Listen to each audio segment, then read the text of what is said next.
They'll get the green flag now, and the race is on. Taste of long-awaited victory. Only a select few can call themselves a Daytona 500 winner. The ultimate high-speed showdown, highlighting elite skill, perseverance, and a little luck never hurt anyone. But before the green flag drops for the main event, you have to survive the duel. Welcome to the Duel at Daytona.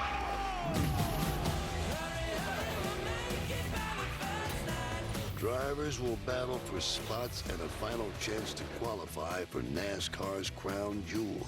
Only the best drivers will have a chance at greatness and joining the greats. You're the greatest, buddy. You're the greatest. Tonight sets the stage for the 2025 season. And it all starts with a duel at Daytona, only on race day. Rain, go away. We want to get some racing in today. Yes, as you see, the rains came through around 4 o'clock down here in Daytona. Things look bad, but look at that. A rainbow, and that means we are on schedule to get these duels in on time here tonight. A legendary track, a pair of legendary races. The road to the Daytona 500's victory lane picks up speed out here tonight. Welcome into race day. We've got 2 duels for you tonight. The front row is already set, but we will set the rest of the field. And we are out here on the fan deck above the Cup Garage. Josh Sims alongside the champ, Kevin Harvick, Jamie McMurray, and Clint Boyer. And gentlemen, it picks up steam out here tonight. We've had qualifying, but now we get down to some competition. So what are you guys going to be looking out here? Well, I think for me is the Hendrick cars. We see them typically qualify really well, and last year we saw them knock a little bit of speed out of their car and walk off with the Daytona 500. So is that a choice, or is it a lack of speed? And that's why I love these races. We're about to find out. Well, guys, if somebody loses a little speed, who finds it? That would be Toyota. Set on the pole last night with Chase Briscoe. Going to see him in a minute. Bad, fast race cars. Maybe, does that mean that they're not going to handle? We don't know, right? That's the flip side of the Hendrick cars being slower. We saw them win the 500 last year. Yeah, and we're going to find out who's fast, but we're also going to find out who's going to get the points tonight. The season has started. We're going to talk about points all year, and that all starts right here tonight in the duels. I'm glad you're here talking about points, because I know that my gosh, he doesn't like talking about points. It's a Daytona 500, the biggest race here we have all season to worry about points. He's slow at math. He is on top of everything, right? So let's get to our lead stories. We call it our lead lap, and we start things off with Chase Elliott. Yes, he kicked things off with a win at the Clash as the Cup Series returned to Bowman Gray for the first time since 1971. And then how about this? Last night, it was all about these guys, a couple champs, Jimmy Johnson and Martin Truex Jr. getting themselves into the show based off of speed. And then how about this? Chase Briscoe making some history, getting on the pole, the first Toyota to be on the pole for the Daytona 500. His good friend Austin Cindric will start up front next to him in the Great American Race. And how about this for Chase Briscoe? First career Daytona 500 pole, his first year with JGR, and a special moment for him, no doubt. And the man of the hour is now joining us. We appreciate your time, Chase Briscoe, driver of the number 19 car for JGR this year. First of all, you've had about a day to let it all sink in. I mean, you made some history last night, man. How's it feel? Yeah, it's crazy. I didn't realize how big of a deal the pole was. Like, I've qualified 3rd, 4th, 5th, and always been like, oh, the front row would have been cool. But yeah, actually being on the pole and just seeing, how much media honestly goes into it, it's been very eye-opening. No other race, if you qualify on the pole, you go do 3-4 hours of media. But just shows how big of a race this is. It's the one race all year long that we have that literally can change your life when the checkered flag falls. So it's really cool to start my new tenure off at JGR with the pole. First one for Toyota too, and I think that's the coolest thing is all off season, Christopher Bell, everybody at JGR said, I'm just telling you, like the super speedways, we're going to qualify 15th to 25th. We're race all right, but we're not going to qualify very good. You guys are going to. Yeah, and I texted Bell, I said, I didn't think it was that hard last night. So yeah, I think that's the coolest thing though, is just all off season, that was the focus, is they said we have to get better super speedway qualifying, and I'd be lying if I said I don't think we kind of surprised ourselves a little bit, but just a testament to all the engine shop guys, all the aero group guys to set a goal and actually come here and have 3 cars in the top 3 and then or in the top 10, but then also I was on the pole. Well, tell me about you talk about we as a race team. Tell me about Chase Briscoe. Over the offseason, you step into the new role in a 19 car, champion of Martin Truex Jr., filling in these new roles. You come to Daytona, you set on the pole. Does it ease the nerves? Are you feeling better? Like the confidence? Does it help? I mean, has to. Yeah, a little bit. I mean, truthfully, we all know that, like, I did really nothing yesterday. I didn't screw it up. Gotta feel good, baby. Yeah, it still feels good, right? Like, and that's the best part I think about it is just the confidence and the swagger, even just for the guys, right? Yeah. They spent all off season trying to make this thing as fast as they can, and to get the pole yesterday and not do it by a little bit, but do it by over a tenth is that goes a long way, I think, all season long. So yeah, it feels good. I knew coming into it I was going to have really fast race cars. I didn't think they were going to be that fast at Daytona qualifying. But yeah, it's a great way for us to start off our season for sure. So I have a little bit of inside information because I remember a specific conversation we had about Richard Boswell and his intensity towards you and holding you accountable. Now you have James Small. Yeah. And he is over the top intense, one of my favorite crew chiefs Yeah. to listen to and watch. How does that help you? How do you think that puts you in a better spot as a driver, having that guidance and intensity from the crew chief? Yeah, James has been really, really good. Like, I've really enjoyed just the last 2 or 3 months getting to know him. And just like you said, he is very intense. He's very fiery. I have a hard time understanding him on the radio with the Australian accent. Yeah. But yeah, I think James has been really, really good for me, just even in the short window that we've worked together. And I'm excited to get this season going just because, that accountability, and even from the team standpoint, like Joe is there every single day. Like, it's just totally different from what I've had in my entire Cup career. So yeah, I'm excited to get to work this year, and definitely the probably the best opportunity I've ever had. So yeah, it's definitely one to look forward to, and James is definitely keeping me honest. All right, so we know James is keeping you honest. Is he going to let you race tonight? You got a fast car, but you want to start on the pole Sunday in the 500. There's a little bit of risk versus reward with racing. Yeah, we're going to race. For me, I was pretty adamant on I wanted to at least race some just because the Toyota nose and tail are so different. Like, I don't know what it's going to push like, how it's going to take pushes. And also, I want to see what I need to make our car better for Sunday. So our plan is to race. If it gets crazy, we're definitely bail out. But this thing still pays points. There it is. There you go. There You told it me. is. I tried to tell If you guys. didn't say it, I was fixing to ask. You guys talked about it earlier. So yeah, that's our thing is, if we can get 10 to 7 points, if we can run in the top 4 of the duel, like, we need to try to do that, but we're not going to put ourselves in a bad spot trying to do that. So yeah, we're gonna race until it gets too crazy. Just a reminder, 10 is more than 7, so feel free. I know. Feel free. Or you can go back with a wrecked car and say, sorry, guys. That's the thing. That's Like, okay. if we're battling for 1 point, Pretty big just bail, balance. but You got another one. It's fine. I don't know. We'll find out, I guess. Here in a little Listen, bit. I can tell you that Kevin is happy to hear that you're going to race. He's been talking about that all day long. We appreciate your time, Chase. Congratulations and good luck, not just tonight, It's good but on the you, buddy. Daytona Appreciate it. 500. All right, folks, so let's check out the lineup for duel number 1. Of course, Chase Briscoe is going to be on the front row. Up front next to Ryan Preece. On that second row, you see Josh Berry and Austin Dillon. Row number 3, you got Ty Dillon, Zane Smith, and a little bit further down in row 6, that's where you got last year's Daytona 500 winner William Byron and Martin Truex Jr. So, fellas, what I want to know about tonight as we continue to look through the starting lineup for duel number 1 is what do you want to see, expect to see from the drivers out there tonight? Will they race? Will they be cautious? How do you handle this? I just don't think you can race this car and not be aggressive. If you want to be good in this car, you've got to know how to push. You've got to know how to shove. You have to be aggressive on the pit stops. You have to be aggressive in everything that you do. And tonight you're learning. You have to know how far you can push it. So don't be scared about wrecking your car. Go out and get after it. Well, you say learning. Over half the field out here tonight is learning for the first time who that spotter is in his ear, who the mechanic is on top of the box, all the different things, the crew chiefs, everybody. Over half the field is out here learning for the first time. Oh, by the way, there's points on the line. That's right. And a dual trophy. Yeah, so you mentioned it, and I just heard Chase say this. You got to learn what you have tonight. He talked about he's been in a Ford the last 2 years. He's now in a Toyota. It's going to push a little different. The bumper's a different shape. So for guys that are in different manufacturers, you got to learn how your car's going to race. You also got to learn who maybe is going to be your friend on Sunday and who isn't. All right, well, we'll see what happens out here tonight, and we're going to take our first time out on tonight's edition of Race Day as we get you set for 2 duels later on. But let's check out what else is ahead on the show and around the turn. Still to come around the turn. We kicked off the 2025 NASCAR season with Fox's Hangar Shoot. We'll have the drivers take you behind the scenes at this year's iteration. With a new year comes a slew of new changes to the Cup Series garage. We'll get you caught up on the new changes coming in 2025. Watch out, Fox's newest booth talent, James Hinchcliffe and Townsend Bell, started 2025 with a bang in the Rolex 24. We'll see how they got on in this year's running. Kyle Larson met up with Clint Boyer to have a preseason chat to get Kyle's lay of the land for 2025. Plus, Christopher Bell joins us to chat about his chances tonight in Duel number 2. Don't miss it, just around the turn. Welcome back to race day as we get you set for not one but 2 duels tonight as we get ready to set the rest of the field for Sunday's Daytona 500. Now that the weather has cleared out, a beautiful night here in Daytona. Let's get a look at your Toyota team update to see what these Toyota drivers are starting in each duel. Duel number 1, we just talked to Chase Briscoe. He is your pole sitter. Martin Truex Jr. at 12th. You see Ty Gibbs, Tyler Reddick, and Bubba Wallace back in 15th.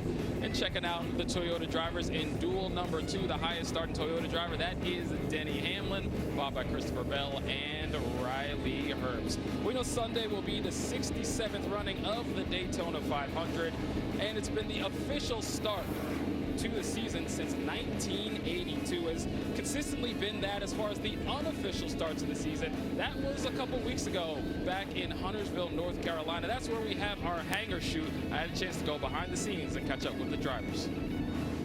Well, you can feel it in the air. NASCAR season is back, and there's no better place to start than right here with the 25th running of the Fox Hangar Shoot. Lights, cameras, and a ton of action. Truly a picturesque scene. Let's see where all the magic happens.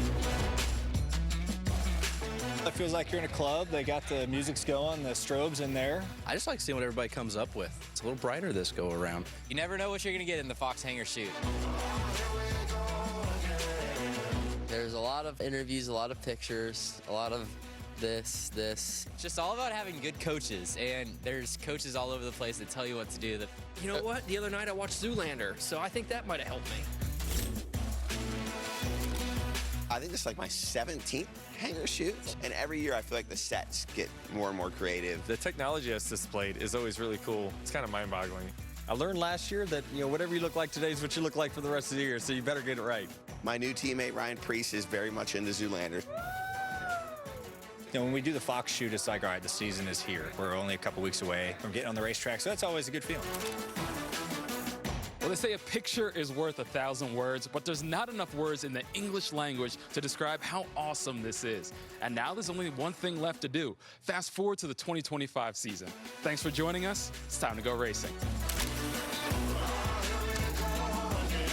You know, guys, I always love the hangar shoot. It's like the first day of school to check in, see who's been taking care of their body, who let themselves go a little bit in the offseason, who's been working out. So true. Yeah, 100%. For me, Denny's comments were so spot on. It's so true. Like, if Kevin used to go in there, I remember he hated it. Being his teammates, like, and then he looked like that the rest of the year. You had to make sure he was on point, looking good for that day. Yeah, that hangar shoot was a couple of weeks ago, and all I remember about that shoot was someone bragging about how the Chiefs are going to win the Super Bowl. Ooh. Oh, fly. Let's get that out. I mean, you guys look good. You took care of yourselves in the offseason. The other thing, it's always good to be on a Super Bowl year because the sets are always really good. Yeah. Well, you know what, guys? When we look at us being the home of racing here on Fox, this year we add IndyCar to our repertoire. And the way you guys have dueled it out on the track over the years, it's cool to see. But our analysts for IndyCar and James Hinchcliffe and Townsend Bell, well, they've been going at it too right here at Daytona a couple weeks ago. There's 2 main goals for me this weekend. Number 1 is to beat Townsend. Number 2, if possible, let's get a watch. This is kind of like the beating your teammate thing. It's beating your booth mate. James is a rascal. When he puts the helmet on, it's like Dennis the Menace. For Townsend, because he's so old, they've had to put all the labels really big lettering. Yeah. The steering wheel looks ridiculous. I don't know if it's a Canadian-American thing, the whole 51st state vibe going on, but there's some tension there that you can't put your finger on. GT3 cars are unique because they're production-based. Our Lexus RCF GT3 here starts on the same production line as the Lexus RCF that you see on the roads. Frankly, James and I should probably be in GTD because we're full-time broadcasters out of the car. Open in, driver change. All clear up. Fastest lap of the race for Fast Motorsports, Lamborghini. No question, the Lamborghini is fast. But you look at these hands. steady hands on the tiller. Make it look like everything's going your way by hour 14, and by hour 17, you're in the garage trying to fix something that's broken. All right, you are officially coming to check. In the end, age and experience meets youth every time. And folks, our IndyCar coverage begins on Fox in March. And of course, we got the Indianapolis 500 on Fox in May. And guys, seeing them go toe-to-toe makes me think back to all the times you guys out there on the track going toe-to-toe. I like the age beats youth. I mean, because that would definitely put me on top. I would take the youth at this point in my life and give up the experience. Fair enough. But the worst part about losing to somebody that you have to work with on television is they always go back and find things that wound up on the wrong side of. So I think you and I kind of wound up on the wrong side of things. This is a good one. This is a classic example for tonight. I thought I was in control. Clint thought he was in control. We had it. And that's what you two get for thinking. What a mess. Bondo out of the hollers for crying out loud. Put it on the racetrack and gave the win to him. Unreal. That happened twice to me that year. I hate that for you. Bondo. The best thing about you race car drivers is you never forget anything. Harvick Immediately brought it up immediately earlier today. Well, you know, folks, it's time for us to take another quick timeout. But when we come back, we're going to check in on those new faces and new places. Over half the field changing their address in the offseason. We'll let you know where the guys are and who they're working with. Plus, look at this. Clint Boyer sat down with Kyle Larson. He's looking for his first Daytona 500. We're going to have all that and check in with Josh Berry, one of those drivers who has a new home this season. Stay tuned.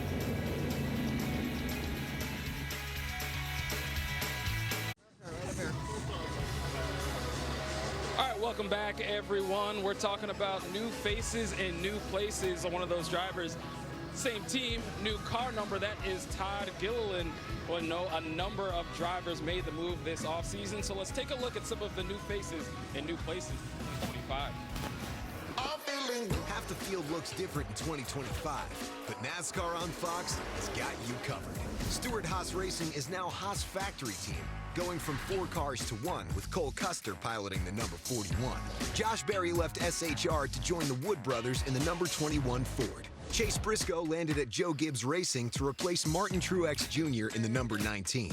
RFK Racing expanded to 3 teams, adding Ryan Preece to drive the number 60 Mustang. Noah Gragson moved into the number 4, but this time with Front Row Motorsports. More changes at Front Row include Todd Gilliland changing from the 38 to the 34, and Zane Smith joining the team, moving from Spire Motorsports. Ricky Stenhouse Jr. stayed put in the 47, but the team rebranded to Hayek Motorsports. Cody Ware is back full-time in the 51 for Rick Ware Racing. Colleague Racing shuffled their stable in 2025. AJ Allmendinger returns to the Cup Series to drive the 16 car full-time. Ty Dillon returns full-time for the first time since 2023 in the number 10. Michael McDowell left Front Row after 7 seasons to pilot the number 71 with Spire Motorsports. Trackhouse added a 3rd car to its stable, where Shane Van Gisbergen will make his rookie debut in Cup Series, driving the iconic number 88. 2311 claimed a 3rd charter, moving Riley Herbst up from the Xfinity Series to drive the number 35. That's the 2025 new faces in new places. I hope you got all that. Well, Clint, I want you to hang with me on this one. In the NFL, we saw Saquon Barkley change teams and lead my Eagles to a Super Bowl win over your Chiefs. This is the beating so that bring wasn't it ready back for. I knew it was around coming. to racing. I knew it was coming. What driver changing locations is going to make the biggest impact in your eyes? All of them. The answer is obviously, I think Chase Briscoe, he's in right. That the opportunity is his to really shine. Proved that last night at the Daytona 500 qualifying effort on the front row of the pole. But Front Row Motorsports, you want to talk about Front Row, complete overhaul with Gilliland, Gregson, and Zane Smith. I think I like that program. Yeah, I'm looking at Spire Motorsports. I know McDowell was the only driver that's new over there, but if you look, he brought Travis Peterson over with him. They also brought Rodney Childers over. Matt McCall's another name, Brad Keselowski's crew chief from last year. They brought a lot of new people in, and when you look at these teams, they're all able to buy the same pieces. It's the people that ultimately make the biggest difference in all the teams. They're hiring the right people. I think you're going to see good things from Spire this year. And I think since we've gone to this next-gen car, you've seen more people move around and more changes. But when you look at the highest-end organization like Joe Gibbs Racing, and you mentioned it, Chase Briscoe, James Small together. You've got Ty Gibbs with the new crew chief. You've got Denny Hamlin with the new crew chief. And those guys, you know, that's a big change. You got Chris Gabehart going internally into the JGR organization.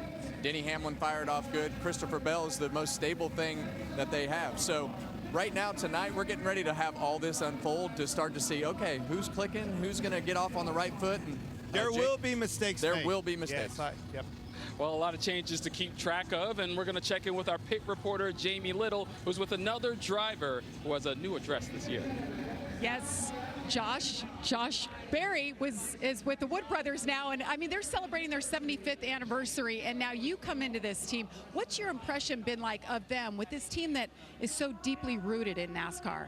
Yeah, no, it's been awesome. Obviously, the Woods have a tremendous history here in the sport, so to get to drive for them is a real honor, and just really got to thank everybody there at the 21 team, all the Wood brothers, obviously Motorcraft, Quick Lane, everybody at Ford Motor Company for believing in me, and we're excited to go racing. We had a lot of fun at Bowman Gray a couple weeks ago, and we want to continue that tonight. How about the speed? Last night, you guys looked really good. You're starting third here in duel number 1. Yeah, I feel good about it. Car had really good speed, obviously qualifying in the top 5, so hats off to everybody at the 21 team, right? They did a great job, so we're going to try to keep it up front. I feel like, you know, there's a lot of strategy into this race. We know that, but I feel like we want to race tonight, learn as much as we can for Sunday. Obviously, working with a new group, new car, new spotter, we don't want to just lay over. All right, good luck to you. From one Josh, we go back to Josh Sims. Well, thank you, Jamie Little. And as you guys just heard from Josh Berry, a great opportunity for this season. What do you expect out of him in that 21 car? Well, he got into a very awkward situation last year with Stewart-Haas Racing. And I think we talked about this earlier. Josh is a little bit older than most of the guys that are starting their career. He still doesn't have very many races. I think you said 48, 49 races. And we talk about 100 being that number.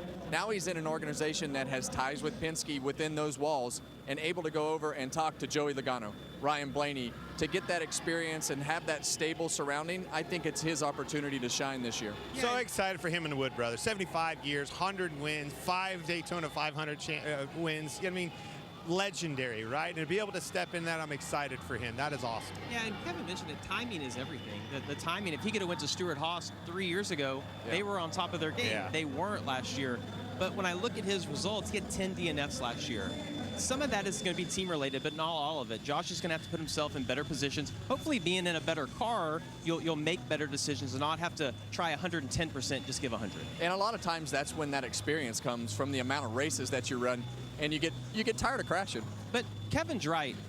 We give drivers, like there's a rule of thumb, it's 100 races to get your first win. He still has over a year left to get to that point. He's in the best opportunities so far. I think the timing's right. That team is affiliated with Penske. They won the championship the last few years. The thing I like about this story is you don't get a lot of second chances, right? And he not only got a second chance, it's a darn good one. You know, Jimmy, you talk about timing. It's time for us to take another quick time out here. But when we get back, we're going to hear from Clint as he catches up with Kyle Larson, looking to perform well tonight, but also get his first Daytona 500. Plus, we're also going to check in with C-Bello Christopher Bell, who's been doing pretty well here in the Daytona 500. And how about Ryan Preece? He looked good last night. We'll see how he looks out here tonight in the duels. Stay with us.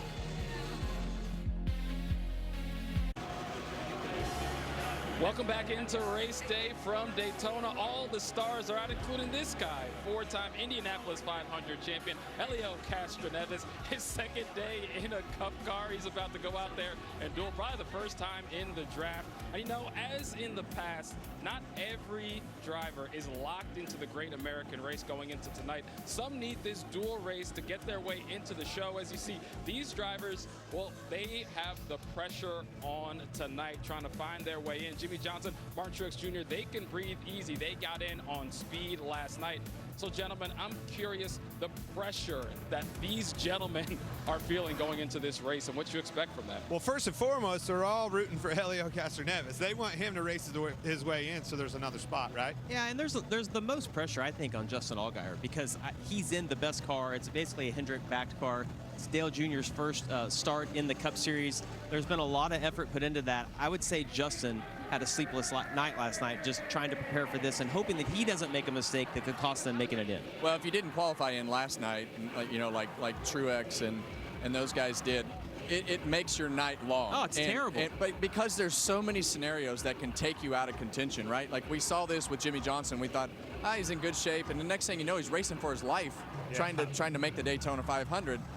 to get into the show. So there are so many things out of your control. You're going to have to make a pit stop. You're going to have to get to pit road. You might crash, and you just never know the twists and turns, and that's why qualifying well takes a lot of that out of the equation because you have a backup plan. That's also why we love the duels so much. I didn't like it when I had to race my way in. I had the pressure. We all did it, right? But I love covering it because of all the action. There's so many different agendas out there. Chase Briscoe, you just heard him. I got points to worry about. I can't tear this car up because I want to start on the front row of the Daytona 500 for my sponsors. It's a new opportunity. You got this guy racing for his life, literally racing for the life to be in this race. That is so much fun to watch and cover. And it comes down to that last lap off of turn 4. Yeah, and as Kevin mentioned, if you get a caution late, it changes everything at a track like this because you can be 15th, 20th. You can make that ground up at a track like this on a green-white checker, so you're never out of it. And I think a key point you brought up, those pit stops. We saw a lot of mistakes in these duels out here last year. We'll see if we see them out here again tonight. But let's check out the starting lineup for duel number 2. You see that front row, Austin Cindric and Joey Logano, Denny Hamlin, and Christopher Bell on the second row. You see the rest of the lineup. But speaking of Christopher Bell, he is joining us, the driver of the 20 car for JGR, a man who I talked to last year and told me he doesn't like this style of racing, doesn't like super speedways. All he's done is finish 3rd place and 3rd place in the last 2 Daytona 500s, won a duel last year. So what changed, man? Hey, hang on. Tell us what you just said to him. I had to say, Clint, I'm sorry, buddy. I'm sorry.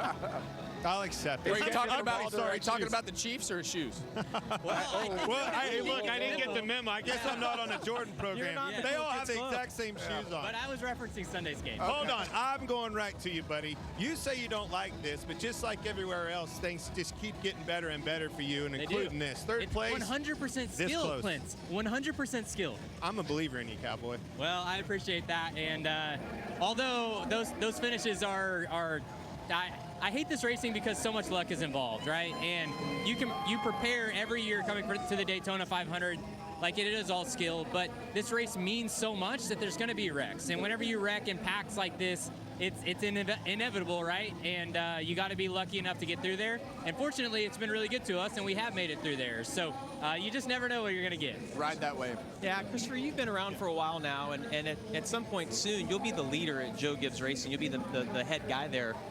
Are you wanting to accept that pressure? Are you ready for all that? I mean, I think so. No. Like I don't feel any different now than I did whenever I first started here, right? Like my cars are really good. My team is gelling. It's been a fun ride to ride the wave, right? Whenever I started in the Cup Series back in 2020, being at Levine Family Racing, being kind of the outsider at JGR, right? Like I was the 5th guy, and now I moved in and I was the 4th guy.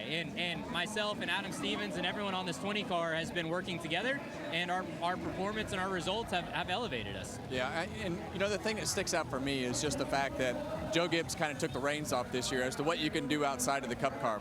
I watched the Chili Bowl. I watched everything that you did over the offseason at the shootout, and you're racing a super late model. What does that do for you mentally during the week and running the extra races and doing the things that you do, just mentally being able to do that?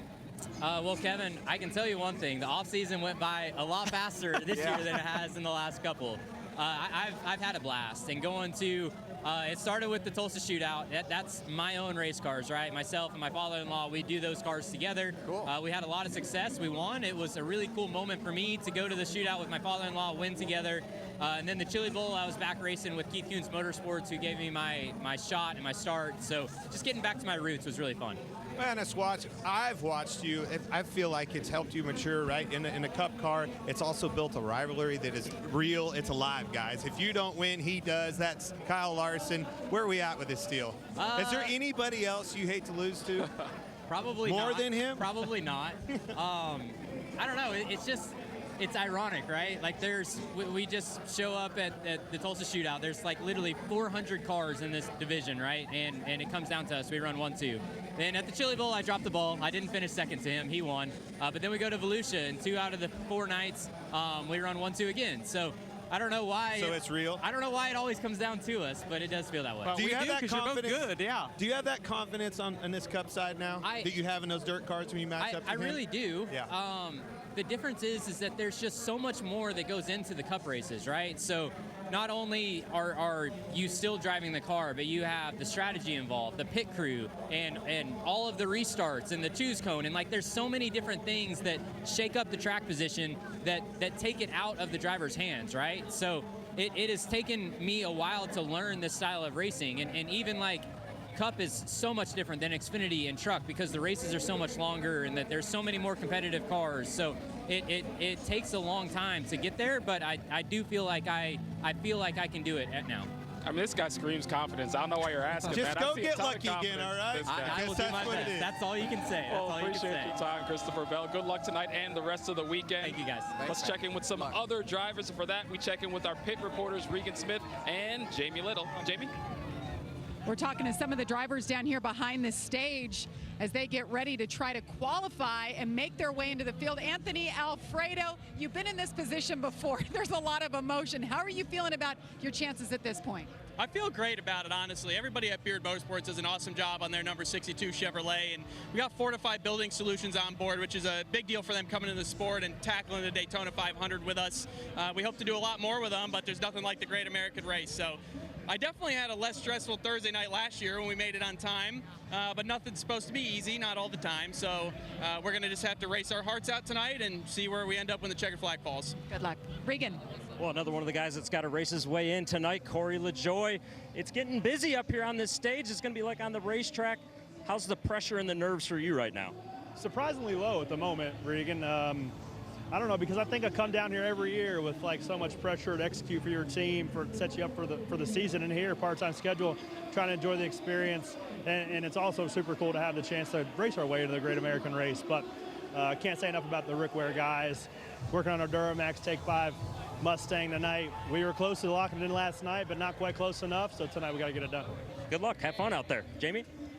How about the Vegas boy racing full-time in Cup this year for 23-11? How about this moment as you get ready to go out and race the duels? How are you feeling about your chances? I'm so excited, Jamie. I mean, I've been working for this since I was a young kid at the Bull Ring in Las Vegas, just in the shadows of Las Vegas Motor Speedway. But to be with a team like 2311 Racing with MJ, Denny, this is so awesome. Monster Energy on the hood. We're in Daytona. This is Speed Weeks.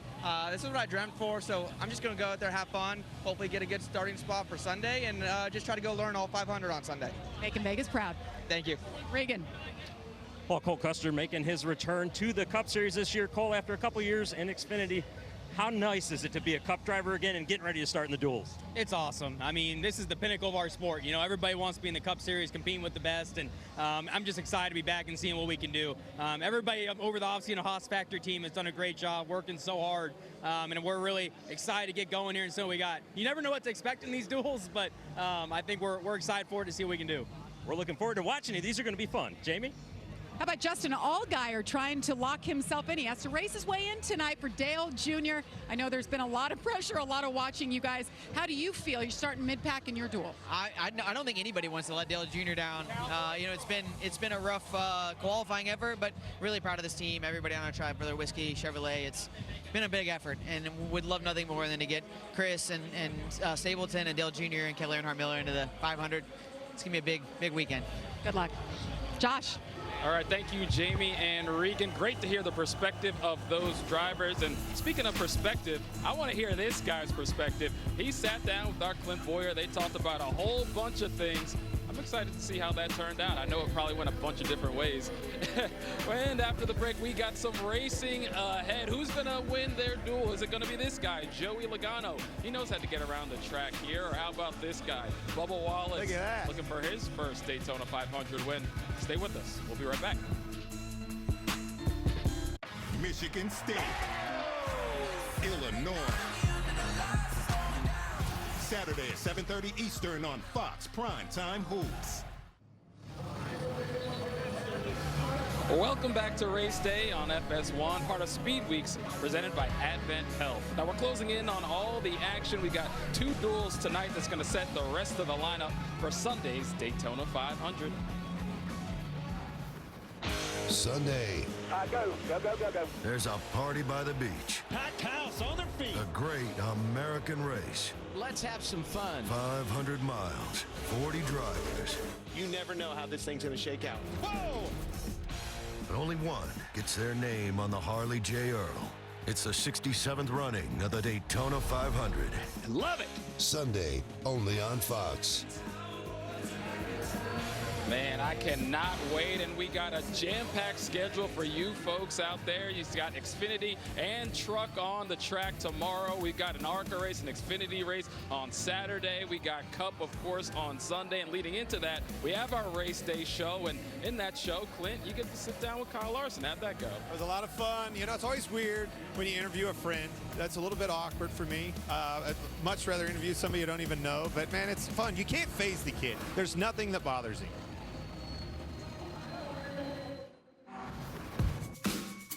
Here comes Kyle Larson. He's the real deal. He's legit. Generational talent, as good as anybody that's been in a car. Take me to Daytona. The Daytona 500 hasn't been very good to you. Yet to get a top 5. We have a pretty good understanding of like what it takes to be up front. We're positioned well, but on paper, it would look like I'm the worst. I want to win the Daytona 500 someday, especially now that my Cup career is progressed to be very successful, and I've won a championship, and we've won every crown jewel race there is in the Cup Series except for the 500. That makes you want to win it a lot more than maybe even before. Checker flag. Kyle Larson absolutely dominates this race. Hell yeah. How do you continue to evolve and get better? For me, I think if I can somehow harness, how my aggression and crashing, I lead a lot of categories, and crashing is probably one of them. What do you have to accomplish, you think, to solidify yourself and your name? I do look at like the NASCAR all-time wins list. I'm already much higher than I thought that I would be, but I would love to be, when I'm done, the greatest race car driver of all time. So it's obviously really cool to hear, this new guy, this unbelievable talent behind the wheel, finally start admitting some things that you just don't hear him say very often. I was trying to get some stuff out of him, but my gosh, guys, in the off-season, this man's been everywhere from Australia, the shootout, to the Chili Bowl, to winning the sprint car races, everything in between. But to come here, I was like, all right, man, are you going to change something? I mean, it's been 0-21 on super speedways. You dominate everywhere, but here, you're not very good. Are you going to change something? Nah, I just need a little luck on my side. Like, there you have it. Well, and I think that's the best way to explain Larson in tracks like this is that we hold him to such a high standard at every other racetrack we go to. He's still really good at this. I think the one weakness he has here is that at most tracks he can force an issue. He can change his line. He can manipulate the car a little bit. You can't do that at this type of racing. You got to have a friend. It takes a little more time to get there. But if you go back and look, he's been in position a lot of times to win one of these races. It just hasn't went his way yet. And I think that standard is what we hold him to. And when you look at the end of last year, those guys go look back at that as a failure, in my opinion, because they got towards the end, had a couple of rough races, but they were in position to have the fastest car at a lot of those races where they had trouble. So when they start capitalizing on even more of the opportunities that they have, that win total is going to pile up fast. I guess what it really comes down to, I don't think it would surprise any of us if he went out and won the Daytona 500. Absolutely not. Not at all. No. 0-21, win the Daytona 500. Well, listen, I'd love for you guys to hang out with us all night, but you got some work to do. You got to go join Mike up in the booth. So, Kevin, Clint, you're released. Get out of here. We're out of here, buddy. All right, we're gone. Me and Jamie are going to hold it down here for a little while longer because we got some more to talk about. Who's going to be victorious tonight? Is it going to be this guy, Denny Hamlin? He's got a good track record, but not in the next-gen car. Or how about old 7-time Jimmy Johnson? We'll wrap this thing up in just a little bit. Daytona. This is that moment. If he could pull this off, this is what this vision, the dream's all about. By half a car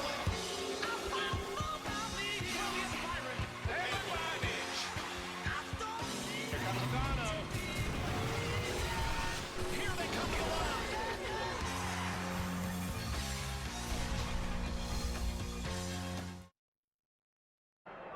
The field is split in half. Front row is already locked in, but all the other spots are up for grabs. This is it. One last chance to make the great American race. Battling for the last spot in the field. Side by side, one of them makes it, one of them goes home. What are you willing to do? Really? races to determine the field. This is the Duel from Daytona. Whew, got me excited.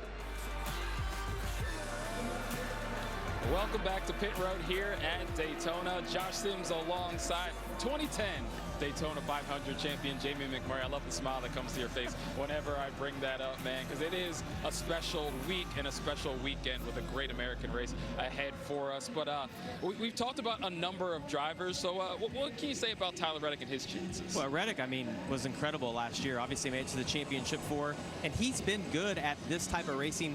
I think Tyler Reddick is just good at every track we go to, Josh. Yeah, and the boss man will let him know if he doesn't bring it home, you know? Absolutely. How about a young guy like Carson Hocevar? Oh, super talented.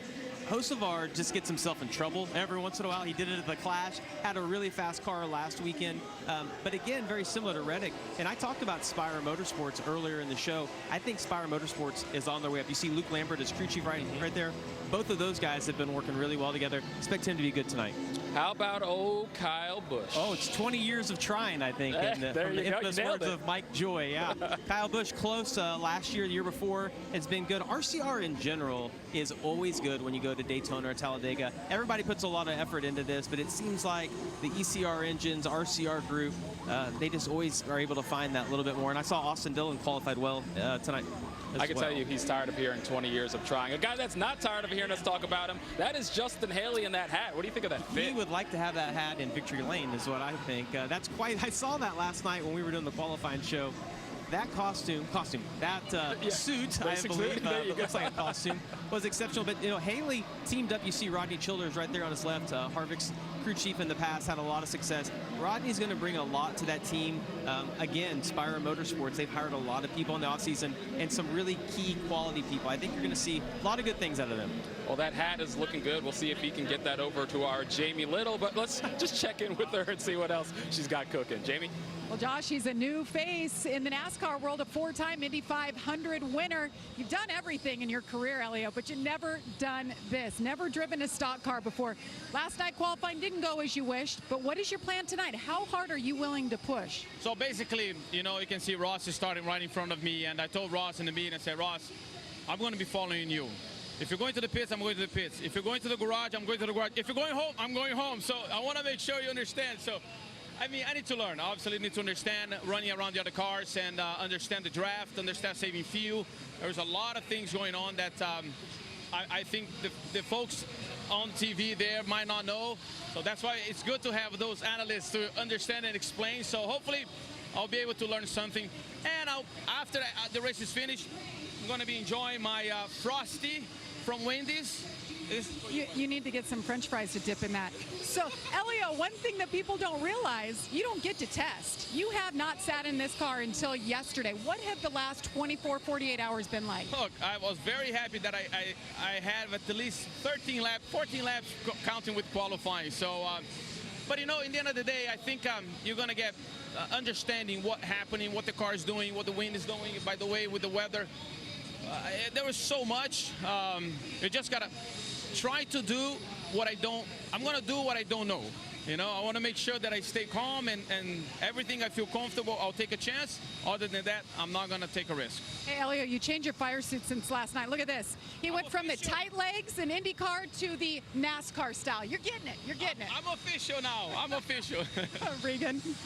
Well, Bubba Wallace getting set to start 15th tonight, but right now got a little bit of dad duty going on with young Bex right now. I want to know what's Bex telling you for tonight. What's he saying? What's dad got to do on the racetrack? He's really calm and really patient, so I think that's what I have to do tonight to be fast. Quite surprising of how good he's acting. Like I told you before we got on air here, that means we're probably going to be in for a rough night, but had a moment walking out on the grid with Bex. That was pretty cool, having my baby boy here with me. Always special to have your kids at the racetrack, and especially when you're a first-time dad. How about tonight? New crew chief, you got your teammates starting right here next to you.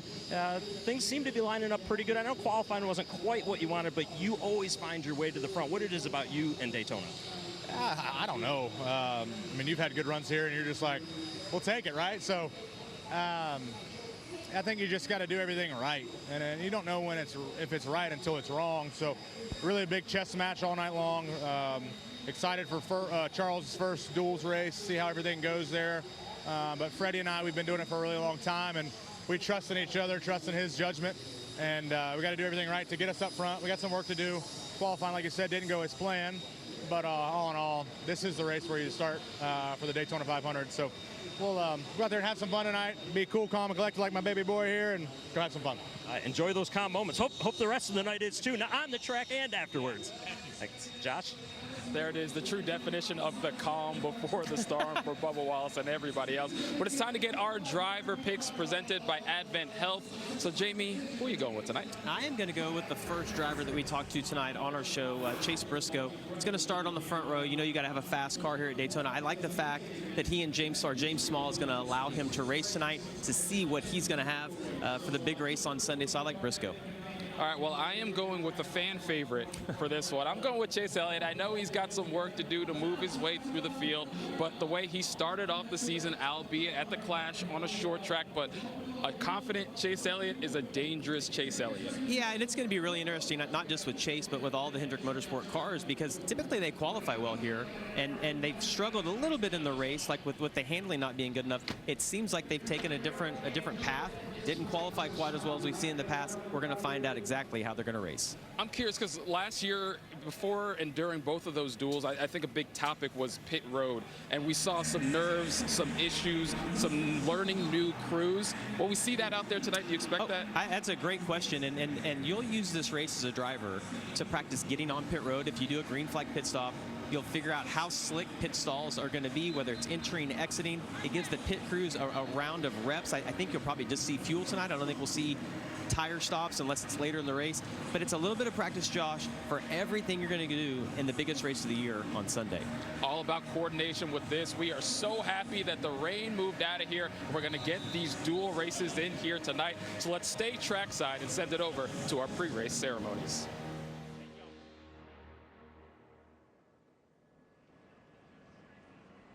Ladies and gentlemen, at this time we ask that you please rise as you are able. Remove your hats, and veterans render a hand salute as Baldwin Middle Senior High School Army Junior ROTC Color Guard presents our nation's colors. Here to offer tonight's invocation, please welcome Advent Health Chaplain Sam Mercado. Good evening, Daytona. Join me for a moment as we ask for God's presence in our event tonight. Almighty God, we ask for your presence here at this event. We ask for blessings over our racing community, and thank you for your protection and safety over the drivers, their crews, and all of us who are here tonight. Keep watch over our country and our communities, our military and first responders, and we thank you for being with us and hearing our prayer. In your holy name, amen. Here to perform our national anthem, please welcome the Douglas Anderson School of the Arts.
folks, it's time for us to step aside, but racing is ahead as we get set to set the field for the rest of your Daytona 500.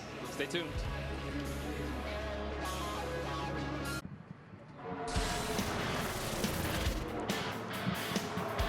Last year's duels were thrillers to set the field for the Daytona 500. And tonight should be no different.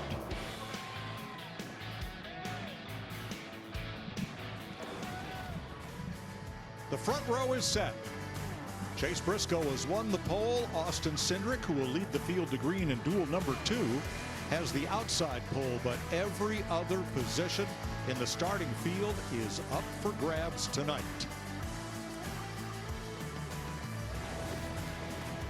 Welcome to the NASCAR Cup Series Duel at Daytona. 2 150-mile races to set the starting lineup for Sunday's Great American Race on Fox.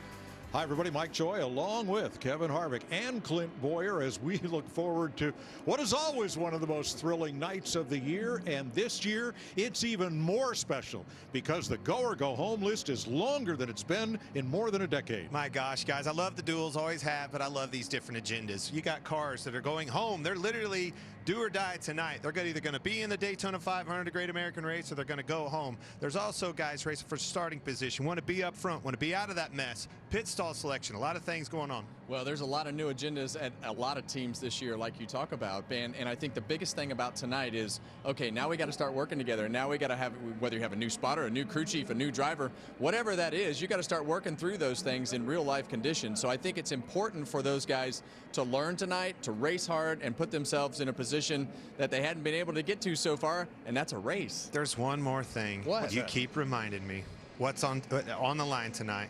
Points. Oh, we my gosh. gotta get to points because we've seen so many close points battles through the years.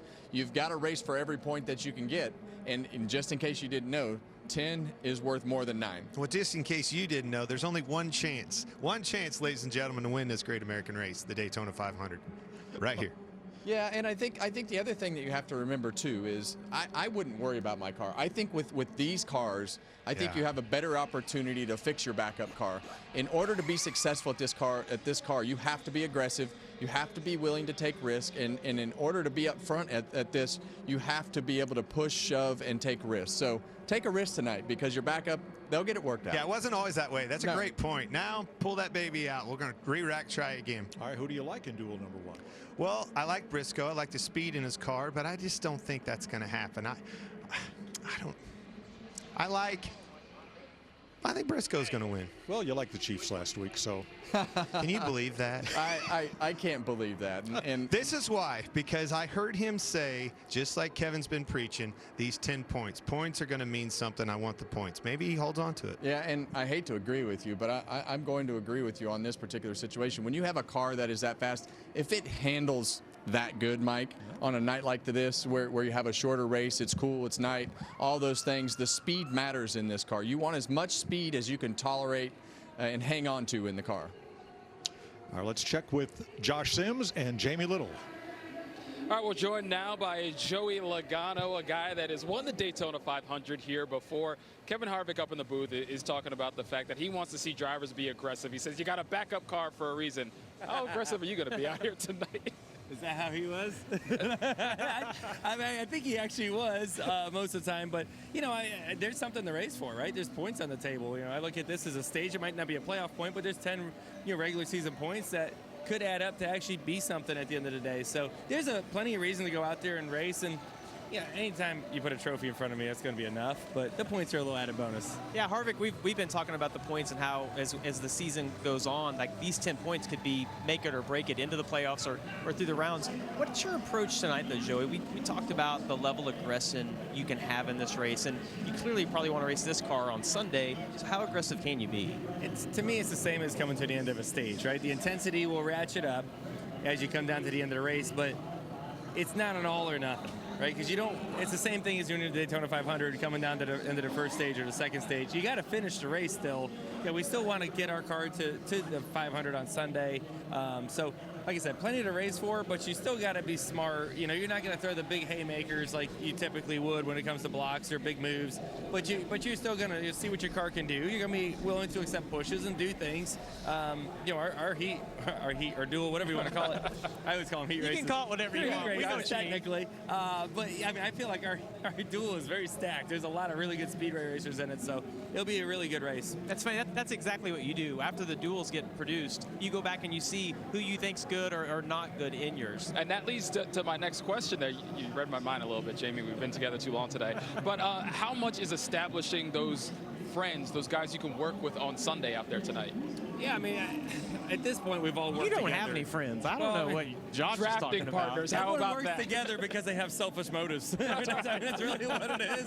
I work together when it helps me. And then that's kind of what the whole field really does, to be honest with you. But, you know, I think it won't be any surprise you see that manufacturers all work together like normal. And at this point, everyone's kind of worked together long enough to kind of know everyone's tendencies and what they typically do. And then you just go out there and duke it out at the end. But, yeah, we're going to have to go through a pit cycle, and it depends a little bit on the strategy and those type of things. And so you'll have some allies out there you want to work with for sure. But ultimately, you know, we want to see a blue oval in victory lane at the end. Ultimately, even more so a Penske car. Even more so myself, right? Selfishly, but that's right? kind of how you do it, and I feel like we got a really good show Penske Mustang that can do it. What about surprises in qualifying? We know the Fords were good. Toyota set on the pole for the first time ever in the Daytona 500. Surprised by anything you saw? Yeah, I mean, I think everyone was a little bit surprised. You know, the Toyotas have been, you know, haven't qualified really well here in the past. They've been really good on other type racetracks, but to see their speed yesterday was definitely surprising. But I still feel like we're going to have the upper hand. Feel good about it. I feel good about our cars when we come to these racetracks. Not just our cars, but I think our teamwork, our team. You know, we've raced up front a lot together, Team Penske in particular, and you kind of work out those. You know, what's the right thing to do in this type of scenario, right? And you try to, the more scenarios you live through and go through, you can talk about it afterwards. The next time it happens, you know what to do. That's a big deal. Well, he's got the track record to show the confidence out here. Good luck out there tonight, Joey. Good luck. We'll see how things shake out for you, but for now, let's send it back up to Mike and the boys in the booth. Thank you, Josh. How about Ryan Preece and Josh Berry? They qualified in the top 5 last night, and what do they have to show for it? Nothing, because only the fastest 2 drivers locked into the front row for the Daytona 500. Both of these drivers, though they were fast last night, they are going to have to race tonight to earn their starting position. Well, the good news is it sounds like Joey Logano is pretty confident in those Fords still being the dominant car, and for those two cars, in particular, they have speed. They have speed, and they're in new opportunities, and they're excited about that new opportunity. Cars are fast. Preece will start second and Berry third. Toyota on the pole for race number 1, Chase Briscoe. Then those 2 Fords. Then the Chevrolets of the Dillon brothers, driving for different teams, both off the RCR campus. Then Chase Elliott, or Kyle Busch and Chase Elliott behind Zane Smith. A lot of Chevrolets in race number 1, a lot of Fords in race number 2. The Toyotas are pretty equally split between the 2 races. We've seen sun, we've seen rain, and a deluge. We built an arc, we dried the track, and now we go trackside. Daytona International Speedway, this is the moment you've all been waiting for. Are you ready to get duel number 1 started? Here to give the command of fire engines is Senior Brand Manager for Busch Light, Christina Denko. Drivers, start your engines!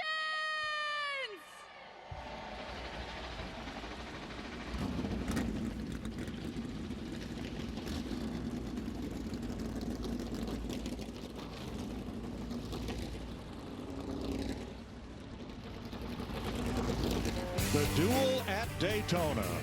2 150-mile races to set the field for Sunday's Daytona 500. Coming at you next here on FS1.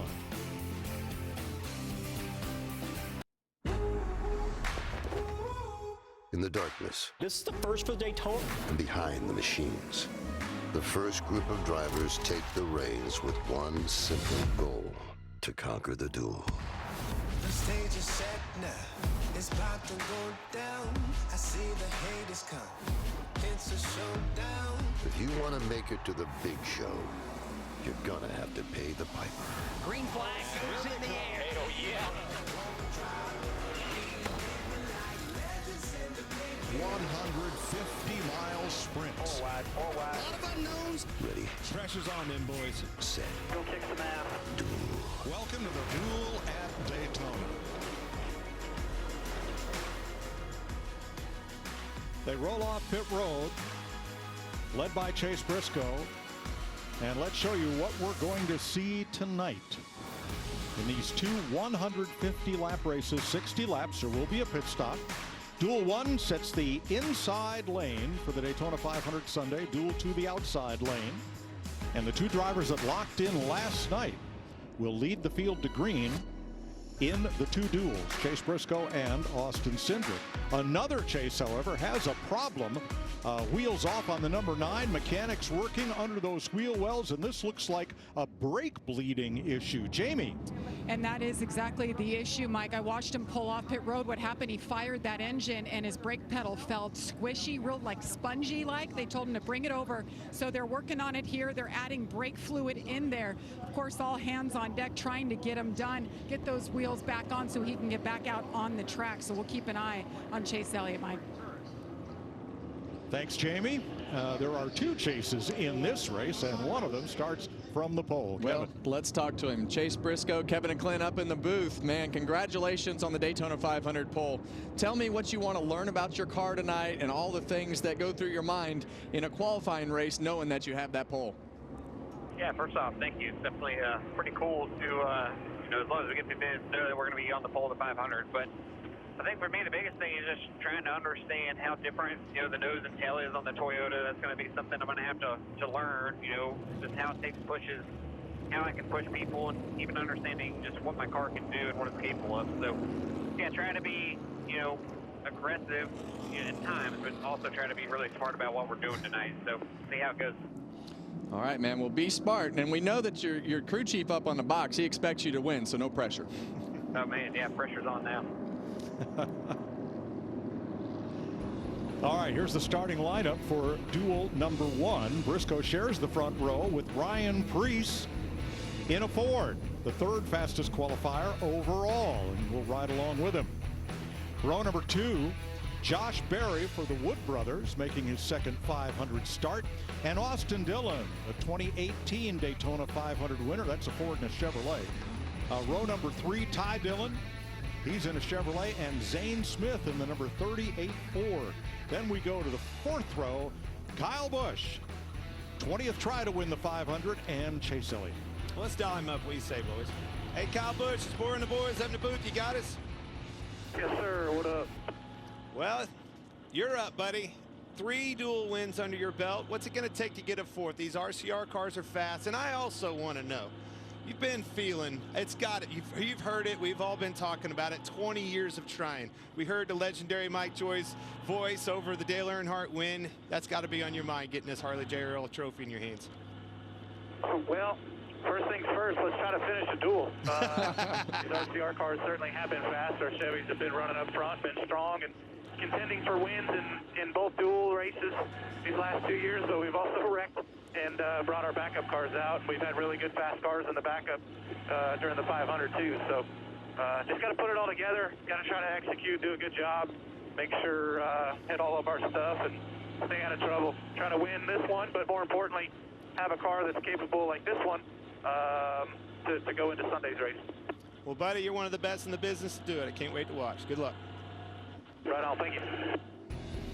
All right, Chase Elliott has left pit road to rejoin the field. Row number 5, Chevrolets for Michael McDowell and A.J. Allmendinger.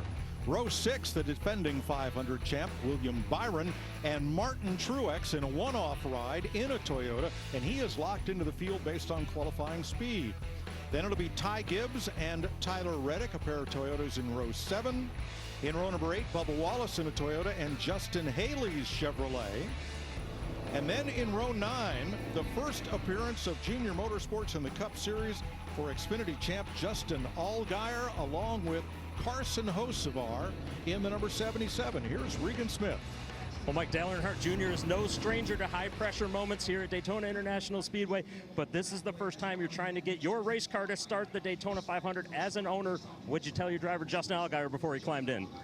I believe in him, and I believe in the car, and we're as prepared as we can be to go out there and do it. And if it's meant to be, it's meant to be. But we can't say that we're not ready, because we are. We should be a lot of fun. I mean, I'm nervous, yeah, but I'm also really having a good time. So this is awesome. I mean, being in the Cup Garage is a dream come true, and hopefully we'll get there one day. But we're loving this. Good luck tonight. Thanks, man. Mike. Thanks, Regan. Row number 9, Ross Chastain from Florida in the number 1, and Helio Castroneves in the number 91. Row 11, Ricky Stenhouse Jr. in a Chevrolet, and Chandler Smith trying to get the 66 Ford into the show. Finally, J.J. Yaley, the triple USAC champ and longtime Cup regular. He will roll off 23rd in the number 44. Here's Jamie Little. Well, Mike, Helio Castroneves is about to embark on his first ever stock car race, and he told me just before he got in the car, his plan is to follow his teammate, Ross Chastain, do everything that he's doing to learn for Sunday. Now, remember, he can race his way in tonight, but if he cannot do that, he can fall back on that NASCAR provisional that they created for world-class drivers, as they call it. And if he does that, though, he'll be the 41st driver, and he gets no prize money, Mike. So he wants to race his way in here tonight. Absolutely, but he will be in the 500 regardless. Let's check with our crew chief, Larry McReynolds. Well, Mike, these are very short races, 60 laps, 150 miles. Kevin Harvick said it. Yes, they will be aggressive, especially at the end. 3 wide, several rows deep. All it takes is one bad push to go bad. It can cause the big one and send the driver hard in the outside wall. Let's go to our Toyota cutaway car and let's take a look at some things that's been done to help keep these drivers a lot safer. It starts with the cockpit. Look at the seat. His head, his shoulders, his legs are encased in that carbon fiber seat. Look at the seat belt system, a 7-point harness, 2 shoulder harnesses, the lap belt, and 3 submarine belts that hooks between his legs. But a big thing that's really evolved is the headrest area. Look, the left, right, and the back of his head is encased in that headrest. His head can barely move. And then the thing that's mandatory, the head and neck restraint device. Over the shoulders, tethered to the helmet, and you're going to see straps that go over it to keep it in place on the shoulder harnesses. But guys, going back to that headrest, when you think about foam, you think about something that's soft. Kevin, Clint, that foam is far from soft.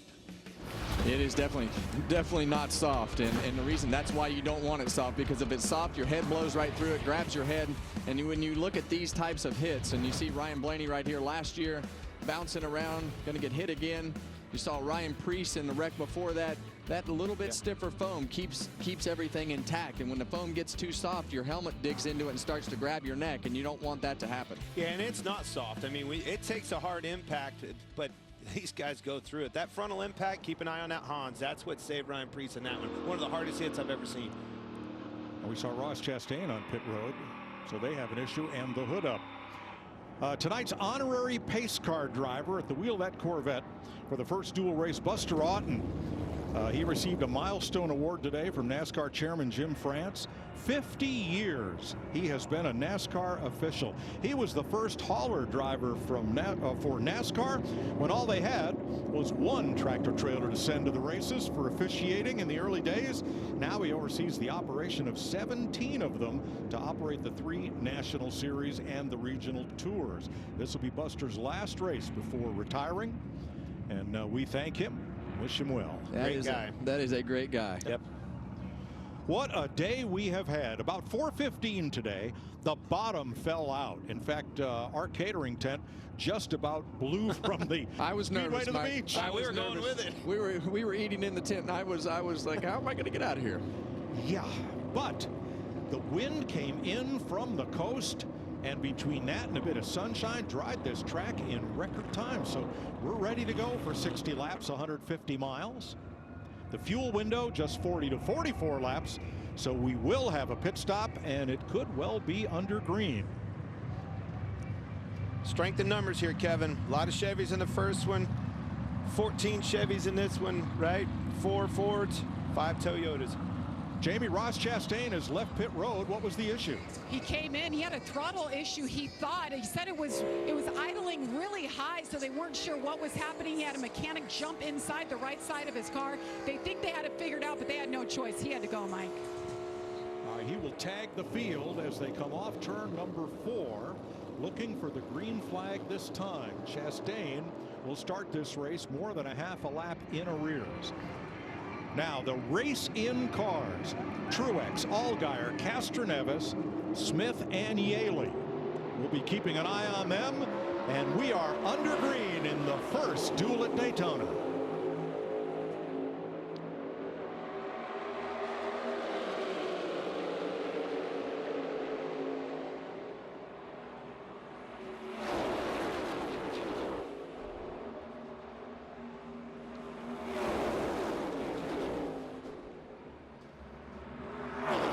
A lot of nerves here, Kevin. A lot of new things going on, trying to figure out your car. There's cars in your mirror all of a sudden for the first time. New guy in your ear for half the field. Well, there's a lot of responsibility that starts as those cars start to form down the back straightaway. You see the second and third place car, and we're going to talk about spacing. You see them all spaced out right now, but as they push and shove and the line starts to move forward and back, the responsibility of that second place car is to be a good pusher, keep that gap as close as possible. Same thing with third, because if not, that accordion will start to spread out. But as these guys get going, there's going to be some strategy that starts to take effect as well. I think that's where that strength in numbers comes into effect. Chevrolet, 14 cars, that can be a good thing. It can be a tough thing, right? Well, you got to be really aware when you make a move if you're not one of those cars that has the most numbers in this race like Chevrolet does. So, and where you really see that take effect, it'll be interesting to see if we get to a strategy point of a green flag pit stop as to how they break those cars up, because you don't want 14 cars in a line. You're better to have 7 or 8. 18 of the drivers are locked into the Daytona 500 field through the NASCAR charter system. And those drivers' names are shown in white on our scoring pylon. The drivers that must race in are shown in yellow. Even though Truex has timed in to guarantee himself a spot, he can move up in the order by being the first of these open cars to finish this race. Same with Elio Castroneves. Oh, trouble, car in the wall. Zane Smith. Keep it up, yellow out here. Cut a tire or something, Kevin. Just hung her right. Have to look. Cut it right front. Yep, there it is. Watch the 38, the green and black car, third on the outside.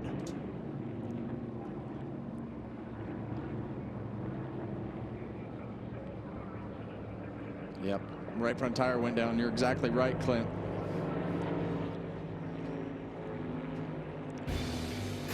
Zane Smith brings out the first caution flag of duel number 1. Welcome to more. Got a great year ahead. Where the roads don't have limits on how fast you can go. Big crew, we're going to have to fall out right here. Or the sights you're going to see. Oh, we got trouble. Welcome to new places. Familiar faces. Wow. And memories in the making. Welcome to a whole new season of NASCAR. Saturday on Fox, primetime hoops. 2 of the Big Ten's best go head-to-head at 7:30 Eastern. 11th ranked Michigan State takes on Illinois. Here in Daytona, 4 laps complete, 1 caution flag already at lap 3. Zane Smith, that green car, third on the outside, up and into the wall in turn 2. Yeah, and that just looks like a classic case of running over something and the right front tire going flat. I think it kind of went soft. And you can feel, you can see the too. gap starting to build in front of him. He tried to slow down, and then all of a sudden it really laid over and cut it and went in the wall. So unfortunate. And I don't know that it did a ton of damage to the car. Oh, he's back out when it hit the wall, but you know, it definitely drug some of the splitter and stuff off. So Smith is back on track. The caution flag, a break for Ross Chastain, who took the opening green flag more than half a lap behind the race leaders. NASCAR fans, you are in the driver's seat.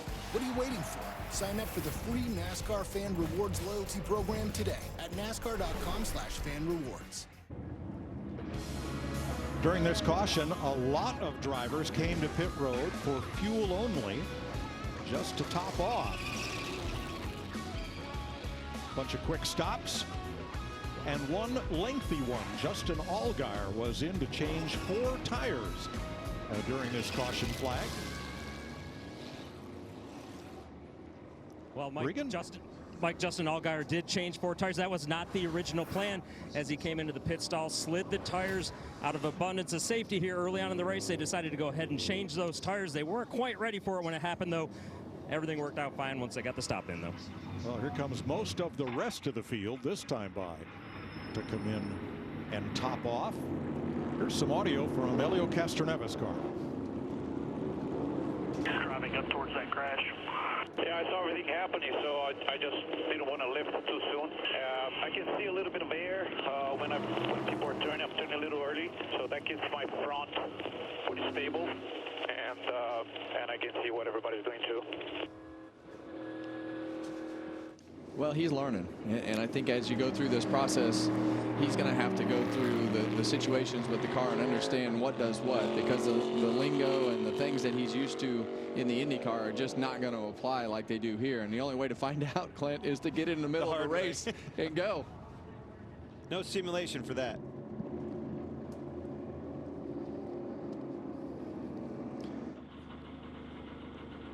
Riding along with Kyle Busch, the Rebel Bourbon Cam, with a look back. 2-time champ.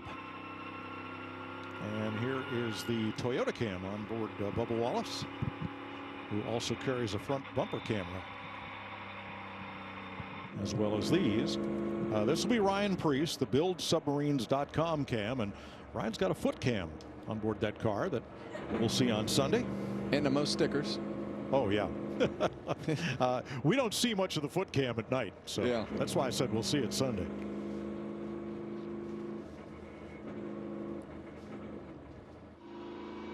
William Byron with the Chevrolet onboard camera,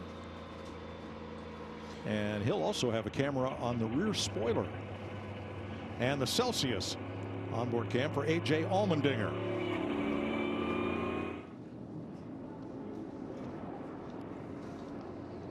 On this restart, we're going to listen to Brandon Monash. He's the spotter for Austin Dillon. Be ready. Good luck. All rolling good. Back to the 9 with us, 71.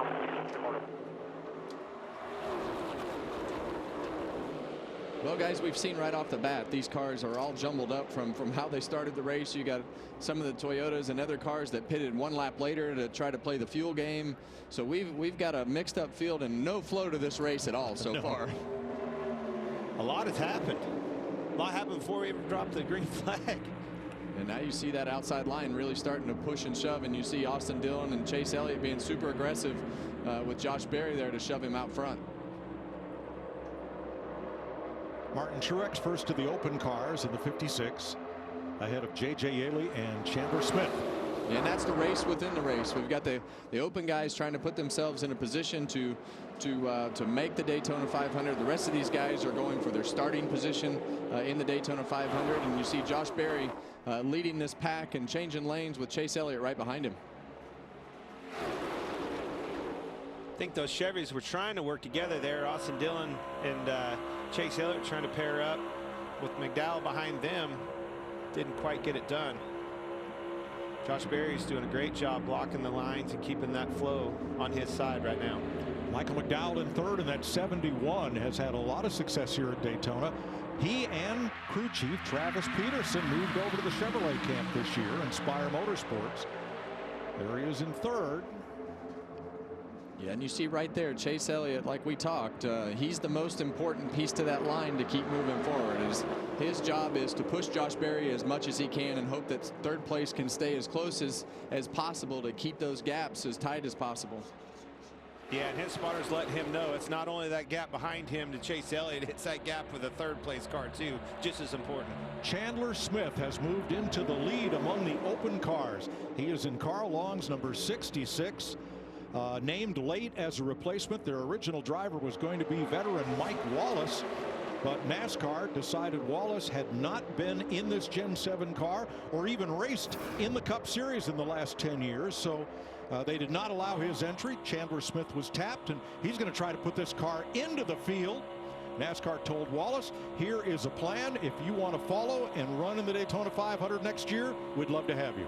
Yeah, onboard Kyle Busch right here, and you see Chandler right next to him, third in line in that top lane. A really, really good young race car driver, getting a lot of experience, had a great year at Joe Gibbs and everything that he's done in the trucks. Now, what excites me about this is that car in practice was 40th fastest. They don't have the speed of the better funded cars, but in the draft, they're as good as anybody. That's exactly right. Get in between a good car, one in front of you, one behind you, a great pusher, and make sure you stay there. Do not lose that help behind you. Yeah, and in his situation where you know that you need to be in the middle of good cars like that, you just want to position yourself to not think about leading the lane. You don't want to have to worry about winning the race. You just want to make sure that you're in the middle of the cars, because all you need to do is stay in front of as many of the cars that you're racing on the open side of it as possible. There's Castroneves in the blue 91. He's moved up into the top 10.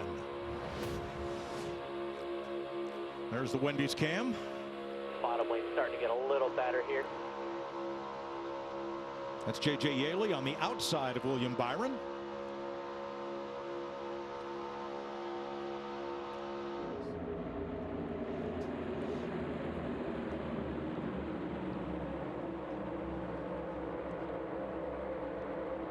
Well, we're 12 laps in right here, and I think with the way that this caution fell, it's going to put these guys in kind of a funky position as far as the fuel window goes. I'm glad you said that, Larry.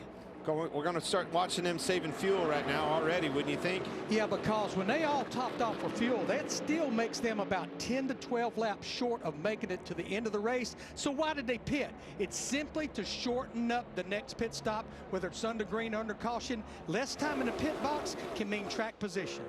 See Chase Briscoe. He's seen enough. I felt the handling of my car. I'm going to ride right here in a safe place. And here's Ryan Preece, who has dropped back to 21st position after starting this race outside pole. Yeah, and you see on the hood right there, you see that thing dangling. That's a hood pin. They were under the hood before the race. Didn't get one in. Well, that's why you have 4, right? Well, he's lost obviously a lot of track position here, clear back to 21st. Now, Justin Allgaier is 17th overall, but more importantly, among the open cars, that number 40 is 5th. Uh-oh. Trouble. Working hard, stay down. Oh, there is the 66, Chandler Smith in the wall, hard. He was running third, and he is done.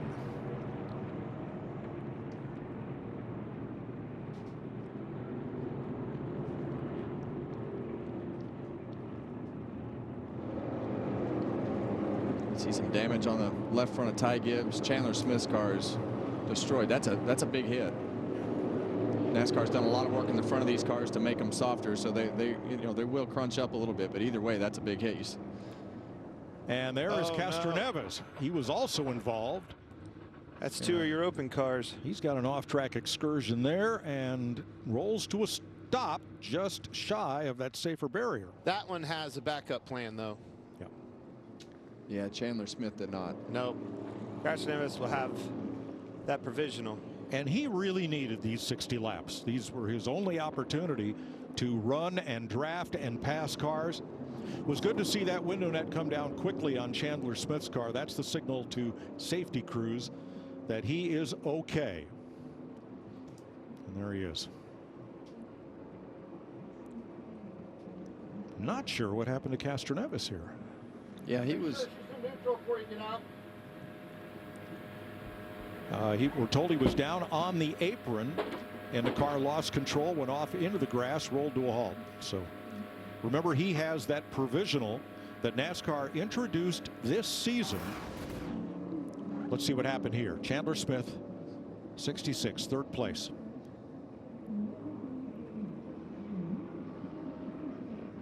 Ooh, not clear.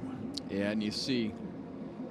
I think he was trying to get down and fill that gap there, Kevin. Just not clear. Who was the second one? Clint, the 7, I believe. The 7 Justin car. Haley.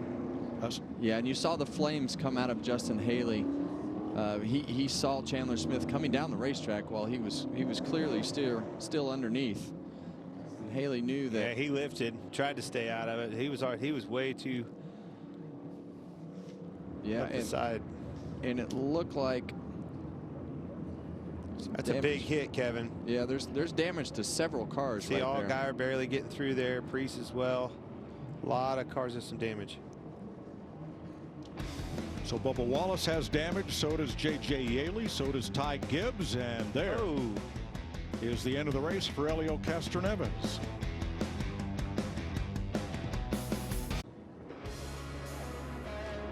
It's a generations-old racing superstition. When you race under the full moon, mayhem. Yeah, well, based upon how this has started, this is very bizarre, and it's fully in effect. Pit road is open. And they should get the fuel here they will need to go to the finish. And some repairs, maybe even on this A car. Regan? Well, Mike, the A-car, Kyle Busch, is one of the cars that's going to pit right here. Right now, he had a little bit of aero tight in turns 4. They want to work on that. Skating just a little bit through the tri-oval as well, Mike. Another set of tires going on Justin Allgaier's car. Well, at this point, Mike, you might as well be really safe with everything. And you see the 54 car here of Ty Gibbs. He's got some big he's got a lot of damage. Man. 8 cars in all had damage when this happened as Chandler Smith tried to go to the low lane, but he found Justin Haley there.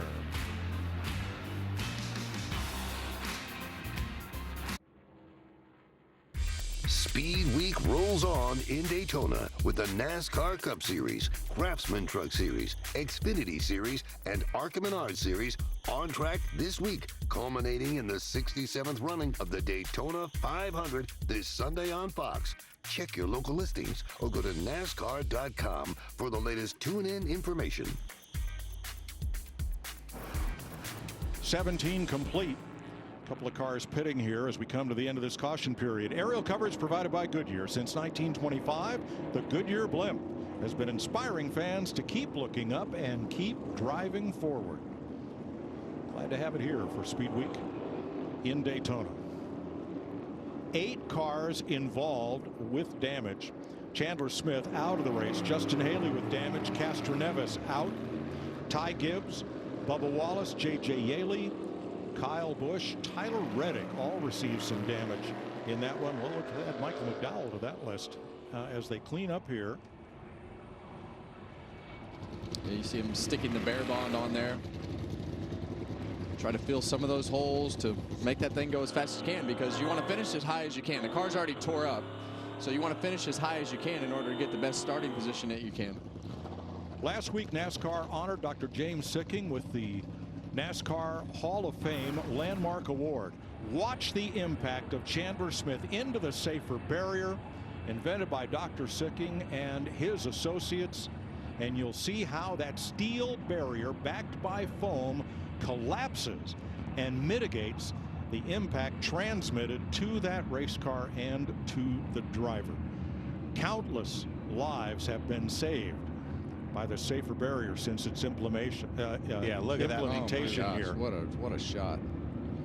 Now there's Castroneves, and we think that shot may have done the damage right there. Well, you can see the right rear is broke on the car, and I don't know if the throttle is hung or what happened, but he was going at a high rate of speed and then winds up getting this left front touching the apron right here, and it grabs the car. Or just talk about it in qualifying. The right rear toe link is broke, and then the car just gets out from underneath him, and he takes another couple shots right here. And this one right here on the apron, oh gosh, Clint, I can't even explain to you how bad that hurt. That goes all the way up your spine, and it feels like a jackhammer. Yeah, that's 3 in a row. Boom, boom, boom.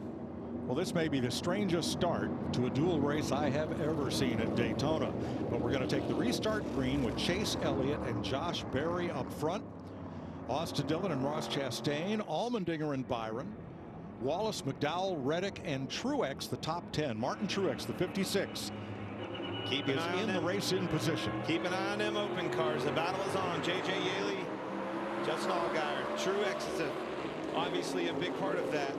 whether he can race his way in or not. Yeah, and right now you see the lineup not be double file all the way back. So when those cars are single file all the way back on the inside, they're under penalty, so they have to line up in the longest line. That's why they're not double file. Wow, 4 cars under a blanket off turn 2. Through all this melee, here's Chastain. He was in the back, all the way to the back to the front. Heck, he pitted before the race even started. Both of those cars, Ross Chastain and Chase Elliott, were on pit road when we rolled off for the pace laps. Now Truex is right with that pack, tagging that pack in the 56. If he is the first open car to finish this duel, that will elevate Allgaier. He will be the driver who gets into the race on speed. All right, pass through penalty for Michael McDowell, improper lineup, and also a pit road penalty for Ty Dillon, too fast exiting.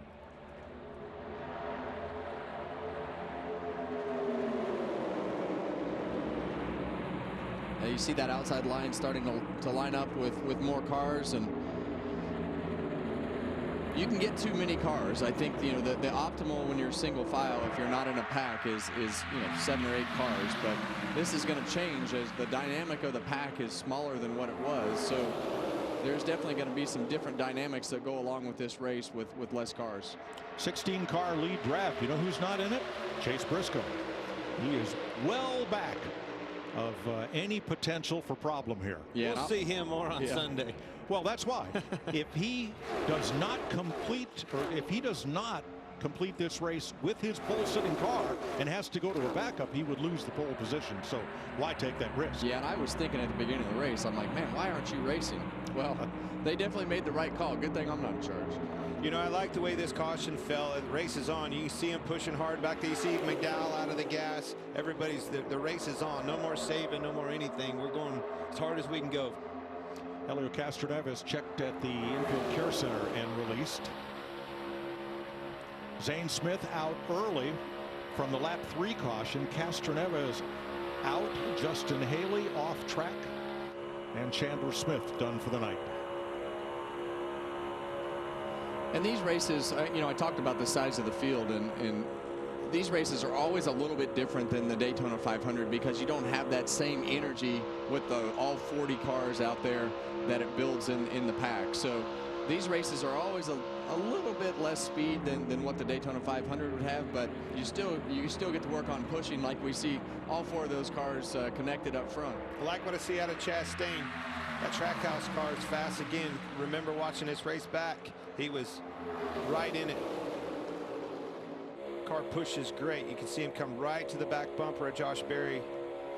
Very good pusher. All right, we've got some audio from Michael McDowell, who is contesting the penalty that has been assessed and has not come down pit road to serve it, and does now. I mean, it makes zeros. Unless they're calling the 45 and the 66, I'm not getting down. I know, man. I've been up here the whole time. Travis is working up too.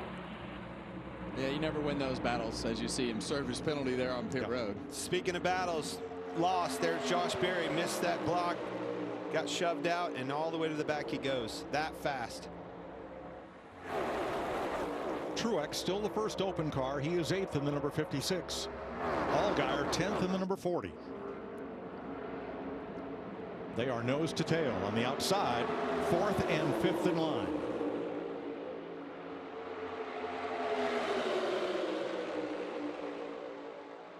Oh, a lot of breathe. That was. Looks like a side window. Looks like a side window. That's exactly what I was thinking. Yeah, and if that side window is still out there, they're going to have to find it, throw a caution, because you don't want them to hit it again. Let's check with Jamie at the Advent Health Center.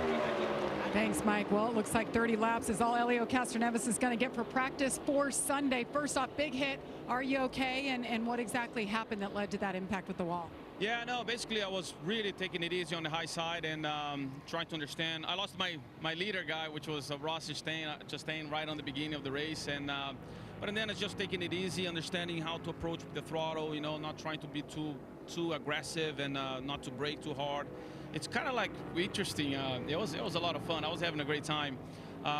I escaped, you know, from the first accident right there, because everything, when you were running on top, everything goes high, right? So unfortunately, the second one, I don't know who it was, just hit me. So I hit really hard and broke the toe link. And I should have bring it down on the warm-up lane. I was a little bit fast, and the second hit was a little bit tough. But I was having a good time. So, but the good news is, hopefully the guy's going to be able to fix the car. And but I learned so much, how to save fuel, how to so small details that folks from the other side of TV don't understand. It's so interesting, and I love it. You know, yeah. Unfortunately, we're gonna have to take obviously the provisional. That's not what we wanted, but we will. And in the end, we have more to learn.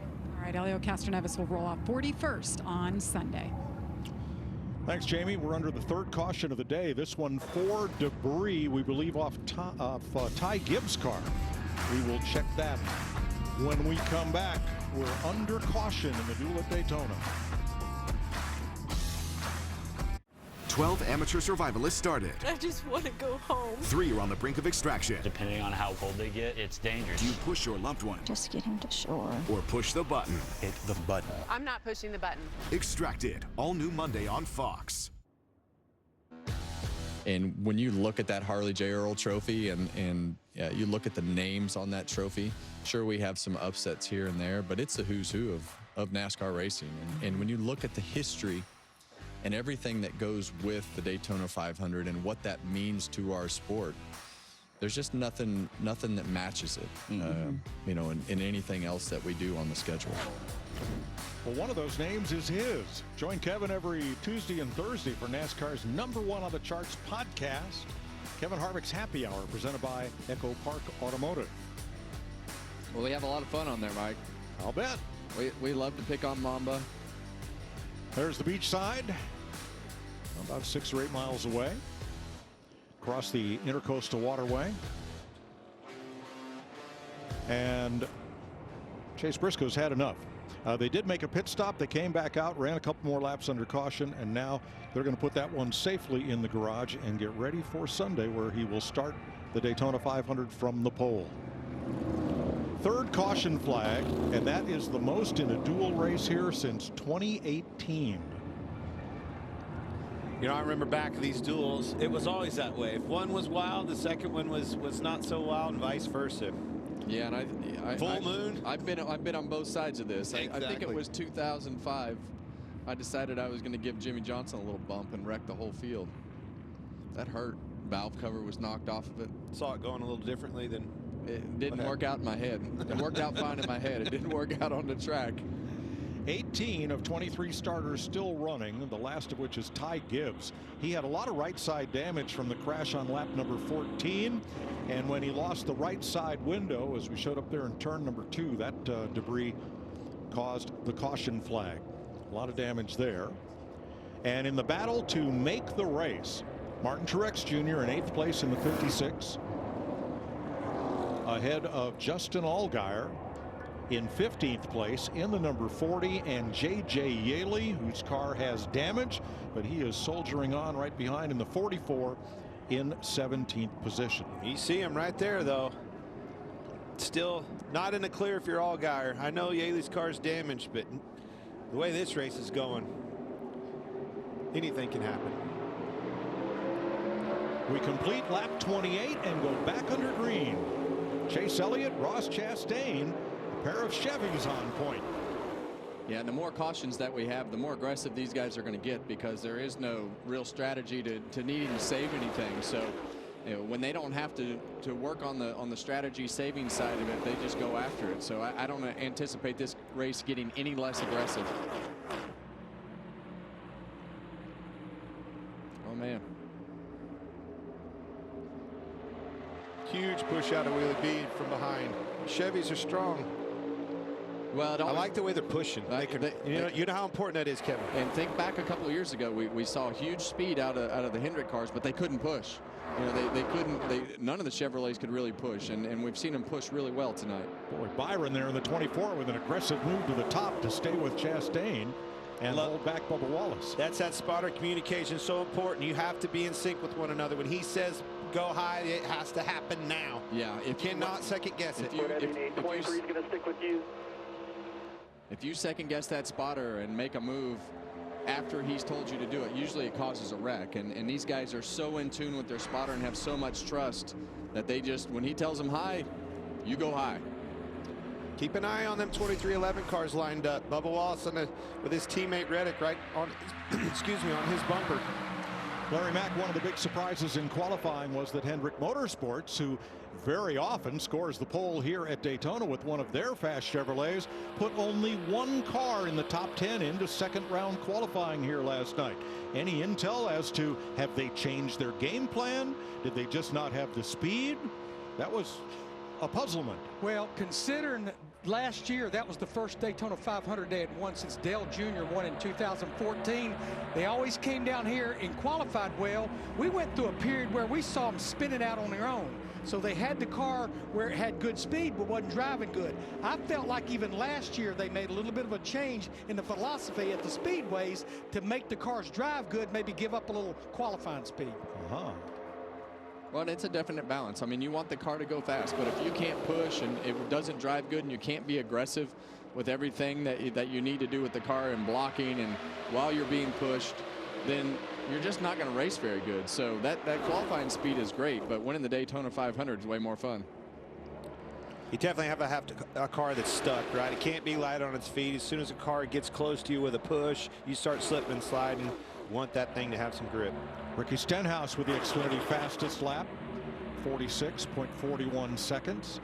How about 2311? Bubba Wallace, Tyler Reddick put their Toyotas out front, and here comes the Ford of Ryan Preece, number 60. Well, we saw a lot of speed out of Ryan Preece, and if you can make that car drive good, you want to have a fast car. You want to be on offense. When your car is faster, you can be more aggressive because of the fact that you know you can go forward. Still in front. Still 2x2, still open in front. 45 still lined up with you tight. And you see that bottom lane get connected out of the tri-oval into the corner. Ross Chastain really pushing well, and he timed that better. You don't want to be right on their bumper, especially right now through the tri-oval. But Ross is doing a really good job because he's getting to the back bumper of William Byron just as they come up off the corner. And when you can do that, you can push all the way down the straightaway. When you're not doing that right is when you get halfway down the straightaway to getting connected to the bumper. Ross did a really good job off of turn 2 right there and was able to get connected to William Byron as soon as that banking flattened out on the straightaway. Great racing so far. They've mixed them up, right? He's got 3 Chevys on that outside, but Preece moving up and breaking up those 2311 cars on that outside. Preece's car is extremely fast. Mind you, he started back in the trunk. Well, and let's not forget the fact that we talked about how many Chevrolets are in this race, and but we heard before the race, we heard Joey Logano still really confident in the speed with the Fords.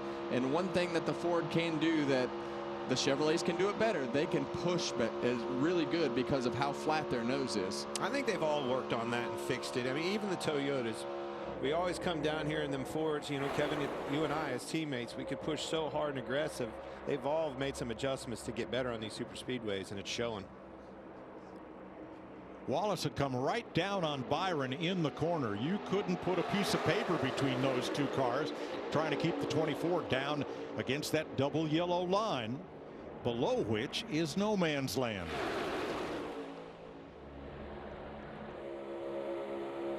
Yeah, There's the Busch Light cam for Ross Chastain, hard at work.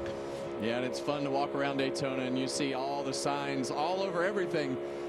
Busch Light does a great job in activating the Daytona 500. Ross is doing a great job inside of this car. Yes, watch his eyeballs, watching that mirror, watching the car in front of him, keeps glancing in the mirror. It's still kind of weird to look at that Busch Light car and not be in it. Right on you, 2x2, even lanes. That's Brandon McReynolds, his Spotter. See right out of the tri-oval, just right immediately to that back bumper, and that is just being really good at being able to drag the brake and just control the distance to the car in front of you. You can lift the throttle a little bit or do both, and I think that is he's doing a great job of controlling the gaps, and they're able to keep themselves up front. All why going 186 mile an hour. Don't forget that. There is that. I try to tell you this all the time, Clint. Everything matters, and there's a process to everything these days. I know you don't like to hear the process. Looking at Preece from William Byron, he was one of the happiest drivers here during that practice session in the morning because they had a big problem. RFK Racing had a new batch of power steering pumps, and there was a seal issue that affected both Preece and his car owner driver, Brad Keselowski. They changed it on all three of their cars. Everything was fine. Regan? Well, Mike, not only did they have that problem yesterday in that practice, but earlier in the race tonight, wasn't overly thrilled with the handling of the race car. He was very loose. They did have to make some adjustments when they had those stops a little bit earlier. He did report back to the team, though, the car is good now. I'm getting comfortable. I can start making the moves that he wants to make to be aggressive, as you guys were mentioning out there. Did you see his head when that car hit him and behind him? That shows you 186 mile an hour, love tapping it back. There you go. Thank you, buddy. Well, if you're not sitting in a bar and you got the volume up at home, you could hear the RPM of that car boost up as well when he got that shot from behind. No feeling like that, is there?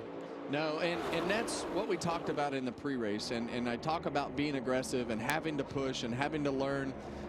These guys are all getting comfortable, and the more comfortable they get to keep those gaps close in front of them, you have to be aggressive in this car in order to keep your line moving. There is no riding anymore. You're not going to make your way from the back to the front. It's a every lap fight to keep the track position and keep the car in the right place. Keep an eye on this, guys. Just keep an eye on them open cars. Yeah, Justin Allgaier now first in class with J.J. Yaley. Truex dropping back a little bit here. The 40 is Allgaier. The Xfinity champ, Yaley, right on his bumper, keeping close tabs. One of them will make the 500. Well, you hear him lifting. Big time. Yeah, that was a big lift. And those, yeah, you That's see why Josh Berry out of the line there. Something stacked him up there. Do you have a sixth sense? Do you just sometimes just feel, I don't need to be here right now? Well, you do, but we were talking about Allgaier and Yaley racing for their lives to get into this Daytona 500. They don't have that option. Well, and really you don't have that option in this car anymore, because when you get shoved out of line, it'll take you laps. I mean, in this race, you might be able to make it back to the front, but if that were the Daytona 500 and you go all the way to the back, your whole day is screwed up. So you have to take that sense and sometimes override it and take more chances to keep yourself in the pack in a position where you're not comfortable in order to keep your track position and keep yourself up front. So to remind you, the drivers whose names are in white, they are driving cars that are part of the NASCAR charter system. 18 of them in each race. They're guaranteed in the 500. They're just looking to see where they're going to start. The drivers whose names are in yellow are trying to race their way into the 500. And you see Ryan Preece is wound up in the middle. He's going to go all the way to the back of this pack. They got some debris again. Yeah. Yeah, that Ryan Preece, that lone wolf up there with those two Chevrolets behind him, they finally got him spit out.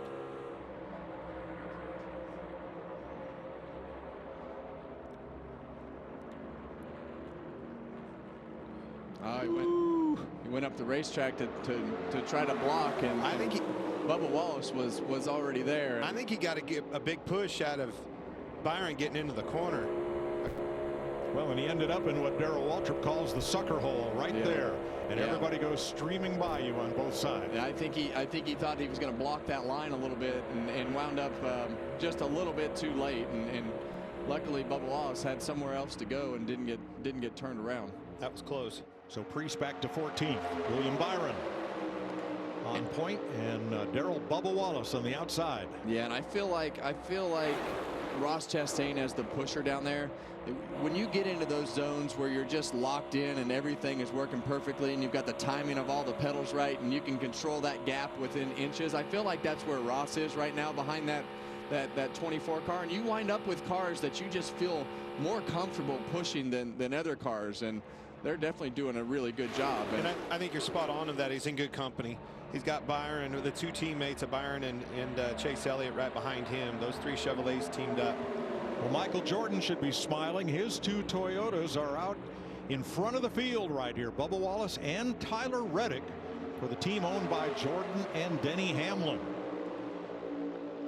Got that beautiful brand new, don't call it a shop, right alongside Interstate 77 north of Charlotte. Airspeed is its name. And they hold the front of the outside lane. 42 laps complete of 60 in Daytona.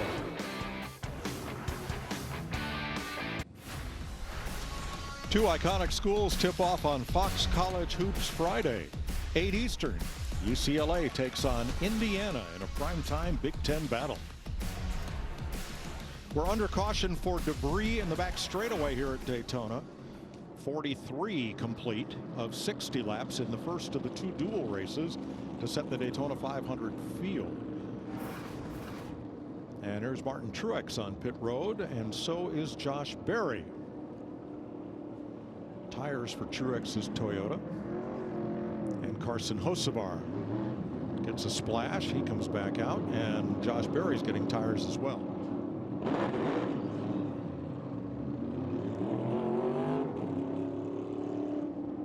Tonight's aerial coverage provided by Goodyear, celebrating 100 years of an American icon, the Goodyear blimp. The big crash back at lap number 14. Elio Castroneves and Justin Haley quickly in and out of the care center, checked and released. However, Chandler Smith was in there for quite some time. We are told that he has been released from the care center, and hopefully we'll get a word with him. All right, Kevin, let me go down this lineup here. Two Toyotas, a whole slew of Chevrolets behind them. How do these Toyotas work together as a team and hold them off? Yeah, it'll be interesting to see what they do on this restart. But, you know, the later that this thing goes and the more that they're in the front, really the way that you want to do this is try to shove them out there so that you can get one of them out there as far as you can, so that you can back up to the guys behind you and put them in a vulnerable position. But I think the one thing you don't want to do is get broke up, right? You got to find each other and work together here. Odds are against you with all these Chevys. There are only 3 Toyotas running, and the Gibbs car, Ty Gibbs car, has a lot of damage from that lap 14 incident. Yeah, sometimes your best defense, though, is to lead both lines. 100%. And then we've got the race within the race. We've still got the open cars. We see Justin Allgaier in 9th. You think Dale Jr.'s nervous up there? I think Dale Jr.'s nervous. I think Rick Hendrick's nervous. I think Chris Stapleton's nervous somewhere. Yeah. Bet he's got a bourbon in his hand. All right, Jamie has caught up with Chandler Smith. Well, Chandler Smith, one of those drivers trying to race his way into the Daytona 500. You came up short with a big hit. And Mike just mentioned you were in there quite a while. Are you okay? Yeah, I'm good. Big thanks to everybody here at Daytona, the safety group and everybody, just taking the right precautions, doing some x-rays, making sure everything's good. It was a hard lick. It was the hardest lick I've had in my life for sure. I hate it for those guys because I couldn't see out of my left side mirror. My digital mirror wasn't working.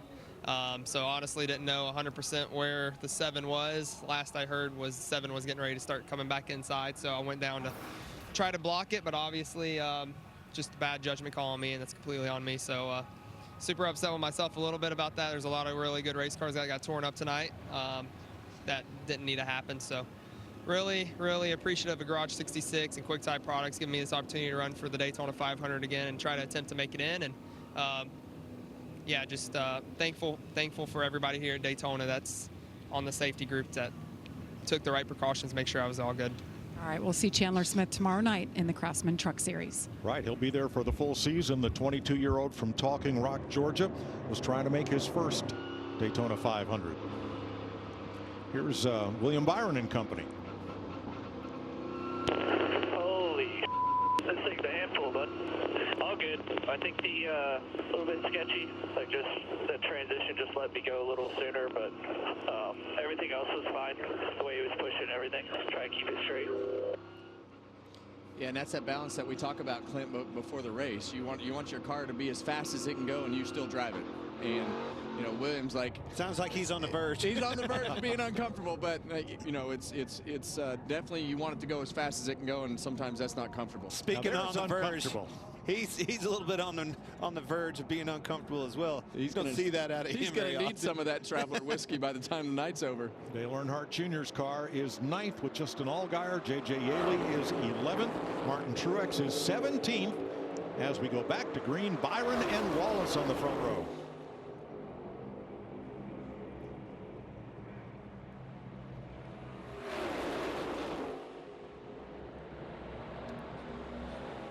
Chevrolet's inside, Toyota's outside. Well, there's the answer to our question, Clint. The Toyota stayed together so that Tyler Reddick could push Bubba Wallace, and looks just like the race did before we went to the caution. Dillon brothers side by side behind the front four. Keep them bumpers lined up. So important tonight. Get offset, get on that left rear, turn these cars around, especially that 24. You heard William Byron talking about it.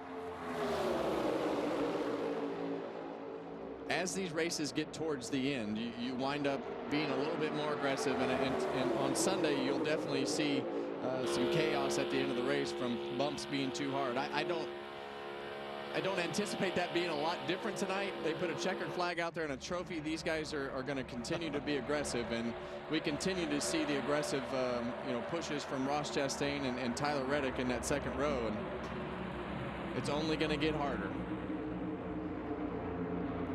Justin Allgaier up to 8th, make that 9th now as Kyle Busch edges ahead in the number 8.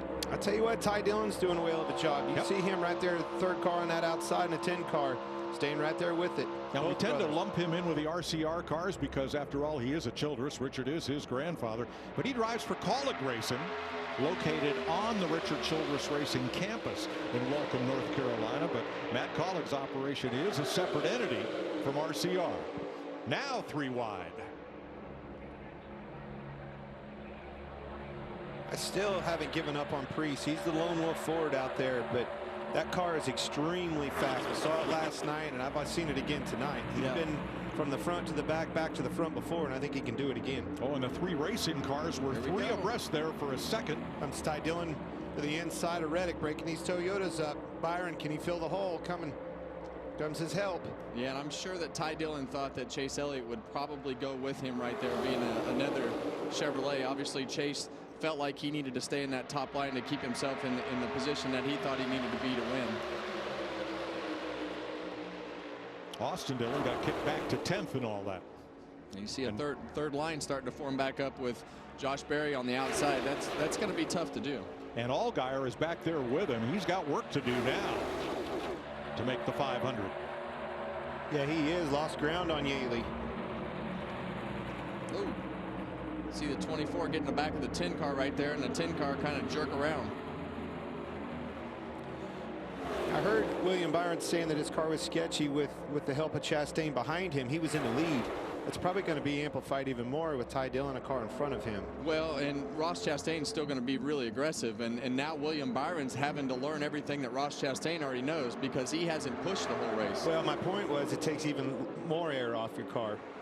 Should be a bigger, you know, more of a handful, excuse me. So the outside lane, Toyota, Chevy, Ford. The inside lane, all Chevrolets. Back to Ty Gibbs, 5th in line on the inside. Larry? Yeah, it's interesting. William Byron in the 24, Ross Chastain in the 1 there, second, third on the inside line. William Byron is using the brake when he gets up on Ty Dillon in that 10. Ross Chastain never touches the brake. He just eases out of the throttle just a little bit. So 2 different techniques being used by Byron and Chastain. And it's on for the transfer spot. Truex, Allgaier, Yaley are all right together. The 3 of them trying to race in.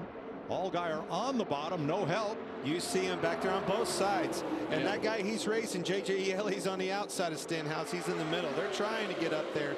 No help behind them. Yeah, and I look at that move, and Justin Allgaier just learned right there, okay, we don't need to be by ourselves 3 wide on the bottom. Like pulling a parachute. It's just not like in an Xfinity car. So he's learning this next-gen car and everything that comes with Cup racing on the fly right here. So this is a lot harder to make ground and make yourself move forward than the Xfinity cars are.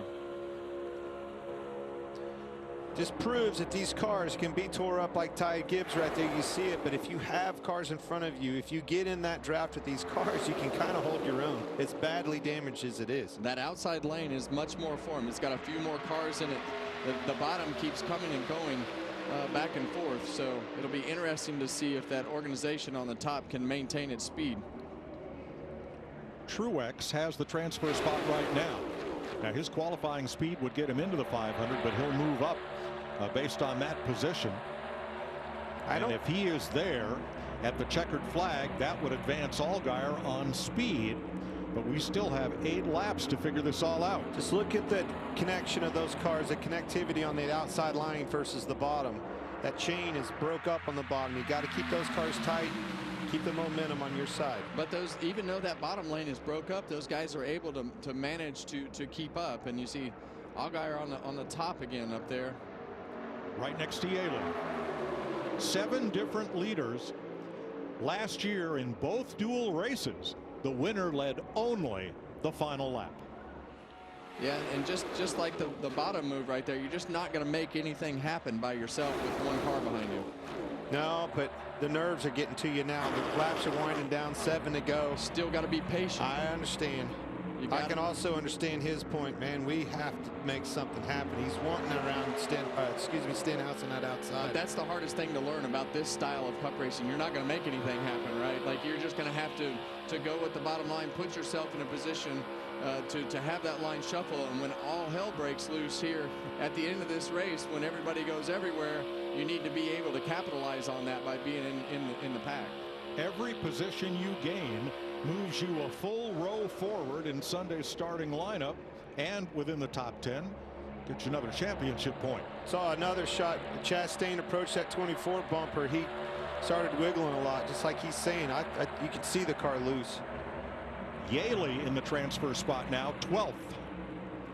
Ty Dillon on the inside, back in the Cup Series full-time this year with Colleague. William Byron, last year's 500 win. Whoa, you got a little squirrely there. Dillon did out front by himself. Whoa, William Byron got up the racetrack, almost caught Wallace right there. That was so close. Well, and this is Williams having trouble holding on to this car. And it gets harder right here because as you get backed up from that lead car after it gets pushed out, it stacks everybody else behind you, and then it puts you in a worse spot. Here's another look. Ooh. Well, that was the first one. They got off into the corner. 4.5 laps to go.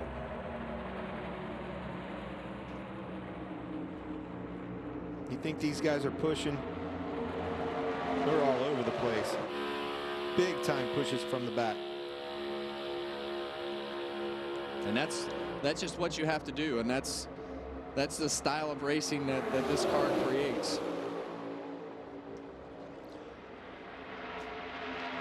Pitch battle up front, and the 44 of J.J. Yaley is there in 12th. He raced his way in back in 2011, but failed to make the 500 last year. Here's William Byron. I might be blowing up. I got a sign on the dash. I don't know. Yeah, just keep going, bud. We'll know when you know. I know it sucks. Well, that engine's got to make it 10 more miles. So as we get closer and closer to the end, it's going to be who decides to break up this organized 2 lines first. Who's going to be the one to jump out of line the furthest forward, and will they get any help? So when that first guy jumps to make it 3 wide or whatever the scenario is, will anybody go with him? And if not, you're just going to go to the back. But 3 wide at the back for the cars trying to race in. Allgaier top, Yaley middle, or Yaley on the bottom, Truex in the middle as they fight to make the 500. Meanwhile, up at the front, Wallace pushes ahead. I like that teammate combination on the outside. Reddick on the bumper of Bubba Wallace. I have a feeling they're going to try to push this Ty Dillon out. He's going to have to do a great job of staying wide, being in his mirror. The runs from Byron are coming. Larry. Yeah, William Byron, he's saying something's going on with the fuel pressure. Rudy Fugle said there's no way we're out of fuel unless we have a fuel cell problem. But if it sputters, make sure you get out of the way. And good luck with that. Yeah, at 185 miles an hour. Done. Thanks, Rudy. Got some 3 wide here. It's going to be an opportunity for that Allgaier on the outside. Finally has some help. Allmendinger up top in the 16. There you can see him too, all right? You can see getting door to door on the inside with Yaley. Yaley no help. Stenhouse to his inside, or excuse me, outside. Ty Dillon the leader. Wallace draws alongside. That's all Allgaier needed is a car in front of him. Allmendinger helping him out. Yeah, and that outside line is going to change the way that top line was able to stay so formed up. And now it's just the decision that these guys make as to who pulls the block and what lane they decide to go in that they think is going to put them in the best opportunity to win the race. White flag, 2.5 miles to go.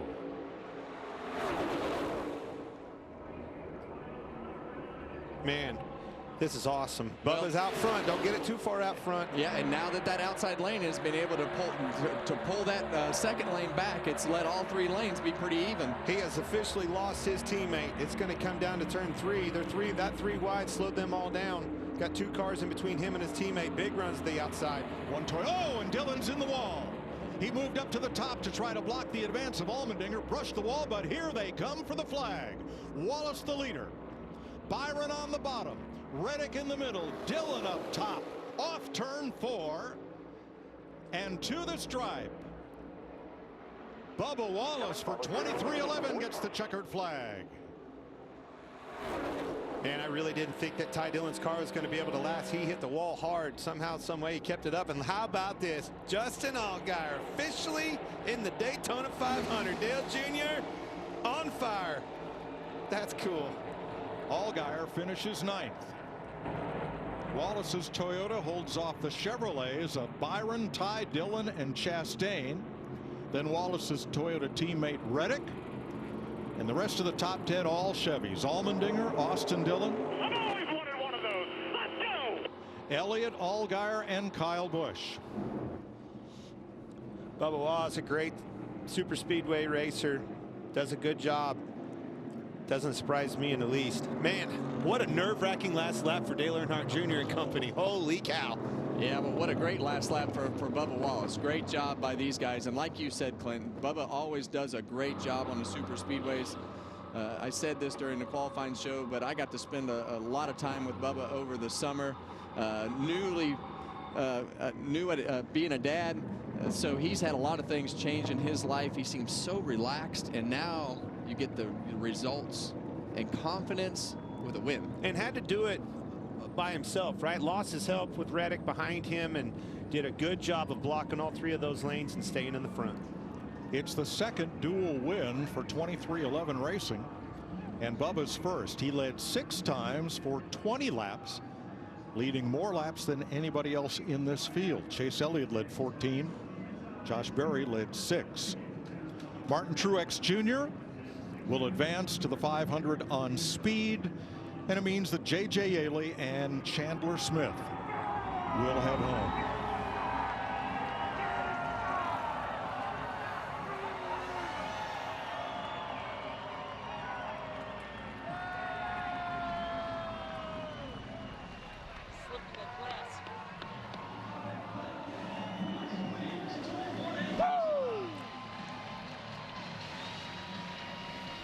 That's a wild race. Once it got started, whew. I believe on the back of that helmet are his baby's footprints. Regan. Oh, Bubba Wallace holding off a 3-wide battle at the end to get the win. Your first dual win, Bubba. You told me before the race started you wanted it to be a nice, calm race. It looked a little wild out there, but nonetheless, a great job by the 23 car and you. Yeah, thanks, Regan. Man, what a night. Crowd's live tonight. Appreciate you guys. Hope that was a good race. There we go. Man, thanks to Tyler. That was awesome to see 2 team cars work together that well and learn a lot for Sunday. Did a great job pushing me. Our McDonald's Toyota Camry was really fast. 2 different balances from being in the pack to being out front. So got some work to do there, but all in all, man, I've wanted one of these dual wins for so long. All my buddies got them. Tyler got one last year. I'm pissed off. He got me one now. I'm good. you got you one now, and you got the boss Michael Jordan one. I think he'll be a little pumped up this weekend as well, right? Yeah, no doubt. I think he got in last night, so it's definitely a makeup for last night and the speed that we had. But we always know, like, kind of Toyotas will race really well in. So all in all, good day, good night. Bubba Wallace wins dual race number 1. Third straight dual win for Toyota. Jamie. Get all the hugs. LW comes over. Kelly Earnhardt Miller.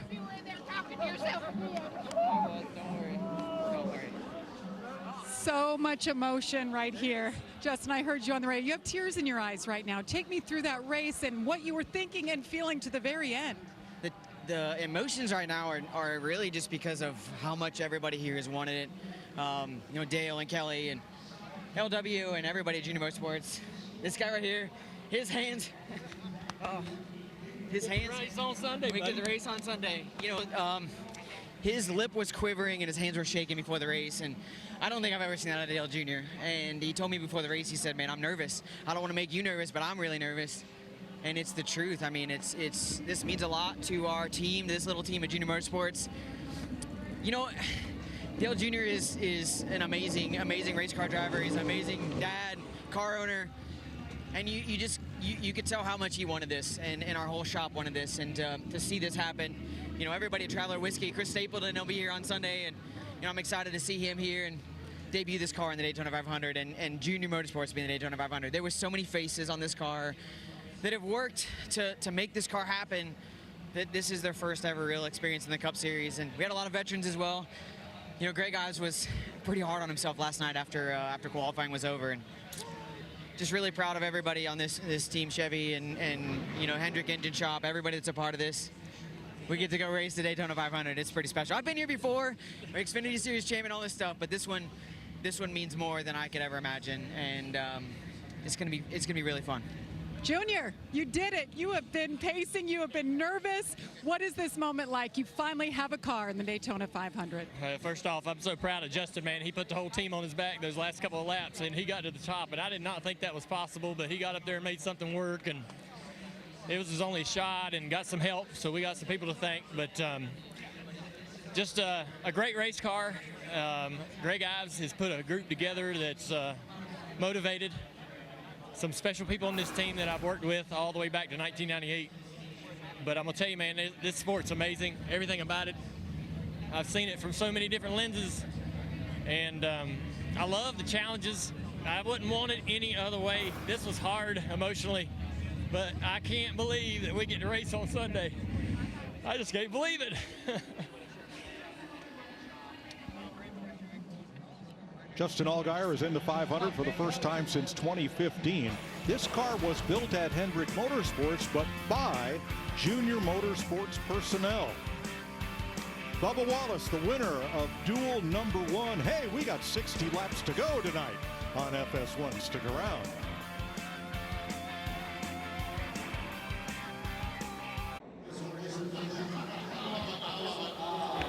Welcome back, folks, to Victory Lane as Bubba Wallace celebrates his victory in duel number 1. A big moment for him. Obviously, this sets him up in good position for the Daytona 500 on Sunday. He'll start on the second row, and we got one more duel to go out here tonight. But now let's send him back to pit road to Regan Smith. Well, Josh, JJ Yaley coming up just a little bit short tonight. JJ, it was a heck of a battle out there between you and Justin Allgaier. Looked like he got the top roll. And what more did you need to maybe get up there and make your way into the Daytona 500? I just need a little bit more pace, unfortunately. The Green River Whiskey New York racing car was really good. I just didn't have like that pull to where I could just try to make something happen. So, you know, like 7 to go when I got by the 40 and the 56 went by us on the outside, I just committed to the bottom and put all my whiskey in one glass, hoping that was going to be where I needed to be. And, you know, with 3 to go, it looked like that was going to work out. I mean, I know with 2 to go, it just kind of goes into full chaos. And you know, I saw those guys go by and just almost abandon ship. I still had the 47 pushing me. I thought, man, if it gets crazy down the back straightaway, you know, the bottom always prevails. But unfortunately, I lost a little bit of my help. And, you know, at that point, I was just hoping that there was going to be some more carnage off of 4. Didn't get it. But, you know, all in all, I'm real proud of the effort that these guys put forth. I'm going to say hi to my beautiful wife, Kristen, and Faith at home. Just a little bit short again this year. All right, thanks, JJ. Josh? Well, back over here in victory lane, Josh Sims alongside Jamie McMurray. A celebration going on just behind us as Bubba Wallace celebrates his victory in duel number 1. But the roller coaster of emotions, guys like a J.J. Yaley and Justin Allgaier had to be feeling out there tonight. Yeah, heartbroken for J.J. Yaley, and I don't think that he did anything wrong. I thought he was in the right line most of the time. Allgaier was having to force an issue, and I heard Dale Jr. mention that. He's like, I didn't think the outside was going to work. Fortunately for him, at the end of the race, it got a little bit chaotic. That top lane got a few guys in it. A.J. Allmendinger pulled up, and it worked. But like every year in the duels, you don't know until it's over, and it was pretty cool to see Dale Jr. almost get a little emotional about being excited being in the Daytona 500. Yeah, what a moment for them. So let's relive it all. Let's check out the highlight from duel number 1. And we were looking to learn a lot, not just us, but the drivers. And drivers were learning they had some issues right off the bat, whether it was Chase Elliott or Ryan Preece, Ross Chastain you see here. That would be some nerves going on there, Jamie. Oh, crazy that we sat here all day and then those guys had those issues right before the end. Zane Smith cuts a tire down. I just passed them in the garage. They're going to try to repair that car, it looks like, but he got knocked out earlier after having a great run. And then this mega impact for Chandler Smith. You see it got the 7 car, Justin Haley as well, and then Castro Neves had not 1 hit, but 2 massive hits at the end of that lap 14 crash. Yes, certainly. We go fast forwarding ahead in the race, and I thought we were about to have another wreck here, but everyone able to keep things going straight, and Bubba Wallace able to take this thing home. We heard the excitement from him afterwards. And speaking of excitement, how about Justin Allgaier, Dale Jr., the celebration for them, man? Such a cool moment. Yeah, it was cool, and I'm telling you, Bubba Wallace being in victory lane, not a big surprise. He has a gift for this type of racing. We know he's won at Talladega before. And every time we come to Daytona or Talladega, he's always a factor. 2311 obviously picked up right where they left off last year. All right, we're going to take a quick timeout. After the break, we're going to continue to get you ready for duel number 2 out here at Daytona as Bubba celebrates with the newborn. What a night out here in Daytona. We've got 1 duel in the books. And it's Bubba Wallace coming home with the win in duel number 1, thanks to the help of his teammate in the end, Tyler Reddick. And speaking of Tyler Reddick, he's standing by with our Jamie Little. Well, Tyler Reddick brings it home 5th. I know Bubba gave you a little bit of a shout out there, but you kind of lost him toward the end. Take us through the race and just kind of what you took away from that for Sunday. Yeah, you know, pretty early on, I thought our Nasty Beast was going for a wild ride. Thankfully, I was able to hang on to it. You know, knocked some of the rust off when at Bowman Gray last week. So, yeah, I mean, it was, I didn't know what was going to happen there, but it honestly worked out okay with all the cars coming back to pit road that me and Bubba were able to get hooked up pretty early on and work together a lot there. So, gave him a couple too big of a shots at times, but it's a great learning tool for us to get ready for the 500. All in all, the main objective was obviously to get one of us victory lane, which we accomplished. I just wish I could have, you know, held on to second there. It kind of got swallowed up on the last lap. Thanks. All right, folks, 1 duel in the books. We are not done. We're getting you set for duel number 2 to help set the rest of the field for the Daytona 500. We'll be right back. Welcome back to Victory Lane here at Daytona. Never know who you're going to run into when you go to Victory Lane. Well, you're going to run into winners because you're in Victory Lane. Speaking of winners, Bubba Wallace, my man. First of all, how's it feel? Oh, it's awesome. It's been 2 years since I won, so I didn't know whether to stop on the front stretch or not. Didn't know how to get to this victory lane. I've walked over here and congratulated a lot of people, but driving it is totally different. But, man, what a good night for McDonald's, 2311. Tyler did an awesome job pushing me, so I appreciate that. A lot to work on for the next 2 days going into Sunday for the 500, but this is a great way to start off the duels or to cap off the duels and head into the 500. So I'm excited for all of our partners, McDonald's, Columbia, Toyota, sitting on the pole for the first time, getting them a dual win, back-to-back dual wins, so it's cool. What advice you got for these guys in this next one? That was a little bit chaotic, we thought. I don't know. Have fun. Good luck. It's competition. You know, we heard you might be the points leader at this point in the day. I like that. Yeah, you do like that. Exactly. What was it like to have it done with the newborn here and hold him up in victory lane? Yeah, so walking out to the grid underneath the Rolex banner here, I'm like, why do I feel so different than Bowman Gray? Well, Amanda and Bex weren't at Bowman Gray. And I was carrying him, and I started crying, walking out on pit road, and that was super cool. I stopped and grabbed Amanda. I was like, I can't do it right now. This is tough. So to have him here in victory lane and hold him up like that, it's something that I was told to be ready for, but you never know until it's actually in your hands. And Bex was there. He was pumped, and he was actually cool all night. I took his demeanor pre-race, and it worked out. You just wait. You just wait as he gets to be 10 or 12 years old, and you look back at that picture, it'll mean the world to you, both of you. Cool. No doubt. Well, appreciate your time, brother. Thanks, guys. Have a good Congratulations. night. Thank you. Yeah, congrats. Thank you. All right, folks, we're getting set for duel number 2. Plenty more action to come. We'll see how things shake out in this. Let's go trackside for the command to fire the engines. Daytona International Speedway, are you ready to get the duel number 2 race started? Here to get the command to fire engines, please welcome Chairman of Daytona Beverages, Kevin Bowler. Distinguished gentlemen, please start those engines. Push.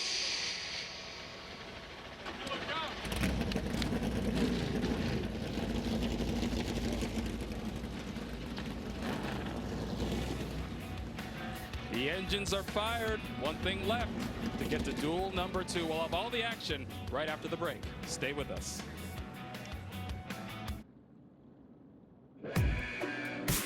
We've seen the first duel. What do we expect here? Learn all you can and stay out of trouble. One down, one to go. Let's go have some fun tonight. As history would have it, Racket, see to me. this race isn't a simple task. Ready? 3, 2. Here's your push. What will the final field look like? There's a lot of ifs in this race. It's going to be a good one. Only time will tell. Go get another trophy. Let's duel.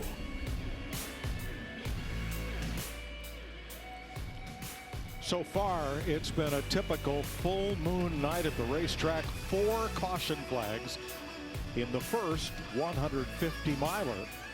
What is going to happen here in duel number 2? Let's begin by going to the front row, Kevin.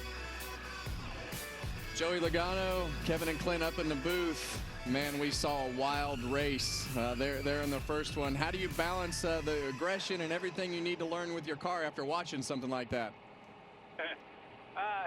I'm not 100% sure on how you do all that at the same time, but good news is we're towards the front here right now. We'll try to maintain some track position, see what our car's got, see where it handles good or where it doesn't. Most of the time, if one duel looks one way, the other one looks the opposite. I'm kind of hoping that's the case here tonight. Well, as Paul will tell you, hope's a bad strategy, so good luck out there. All right, thanks, guys. Logano will start on the outside pole. Here's the starting lineup for duel number 2. His Penske Ford teammate, Austin Cindric, will start on the outside pole for the front row of the Daytona 500, so he earns the pole position for duel number 2. 2 Fords up front, 2 Toyotas row 2. It'll be Denny Hamlin and Christopher Bell. Jamie Little.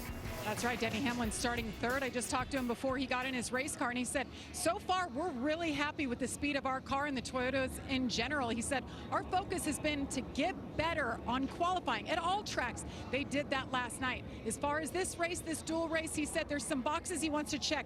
Braking points for green flag pit stops is one. Fuel mileage is another one. And he said, but you know what? Going to victory lane is pretty cool. And of course, that's something he's done here 3 times in the dual races, Mike. Thanks, Jamie. Now Bell will have to go to the rear for unapproved adjustments. Row 3, a pair of Hendrick Chevys, Kyle Larson and Alex Bowman. Row number 4, a pair of Fords for Todd Gilliland and Brad Keselowski. Row number 5, Chris Buescher and Ryan Blaney in Fords. Here's Regan Smith. Well, Mike, Ryan Blaney, always a threat when we come down to Daytona International Speedway. A 2-time runner-up in the 500 and has won a dual race back in 2018. Last year, though, running near the front. A hard, heavy impact into the wall after getting clipped. I asked crew chief Jonathan Hassler what the goal was tonight. He said, we just want to complete this race with the primary car. That would feel like a win. But with all that said, he also told me we have made some changes to the setup compared to what we would normally have here. We're trying something tonight that we think is going to make us better come Sunday for the 500. Thanks, Regan. Row number 6, Noah Gregson in a Ford, Daniel Suarez, a Chevrolet. Then in row number 7, rookie Riley Herbst and 7-time Cup champion Jimmy Johnson. Clint. Well, let's dial up old 7-time, boys. Jimmy Johnson, boring the boys up in the booth. You got us? Yeah, guys, how are you? Well, man, after watching that first one, we're pretty busy up here, but I'm sure you feel a lot better being locked into this second one. Got a teammate back there with you. What you plan to get it to the front? Yeah, we definitely want to be smart. You know, we've got a fast race car here. Thankfully, Carvana's come on board, and we got Jack on the hood, so we want to be smart here. See how this pit stop goes, and then get the best starting position we can. Well, man, he's got Shaq on the hood. Speaking of that, I see it right there. It's time to dunk on him. Make him proud, all right? You know he's watching. You got it, buddy. You guys have fun up there. Row number 8, rookie Shane Van Gisbergen in a Chevrolet with Cole Custer in a Ford. Row number 9, Corey LaJoie trying to race his way into the 500, and Eric Jones in a Toyota. Jones' teammate John Hunter Nemechek in row number 10. Anthony Alfredo in a Chevrolet trying to race his way in, as is B.J. McLeod from Florida in the number 78 trying to make the 500, and Cody Ware in the number 51 Ford. Let's check with our crew chief, Larry McReynolds. You know, Mike, in the first duel, over half the field was in Chevrolets, but the Fords and the Toyotas, they held their ground. A Toyota, Bubba Wallace ended up winning the race. This duel right here, heavily weighted to the Ford camp. 10 Ford drivers, including all 3 Team Penske drivers. I want to see if those Toyotas and Chevrolets can run with these Fords now. Well, we're about to find out. 22 cars will take the green flag on a night that has cooled slightly, but not much. You know, when that storm came through at 4:15, it took an 89-degree day and plunged it right into the high 70s. We've lost 4 degrees of ambient temperature and 3 degrees of track temp from the start of the night here. The race-in cars in this group are 84, Jimmy Johnson, who was fastest in time trials last night, Corey LaJoie, Anthony Alfredo, and B.J. McLeod. We're going to ride along with Joey Logano, the Hunt Brothers Pizza Cam, from the front row, and Christopher Bell with the Toyota cam, including a spoiler cam on the rear of his car. There's a look at it, looking forward. Ryan Blaney will carry our Ford performance cameras, including a front bumper cam on his number 12. And Eric Jones has the Advent Health cameras on board his number 43.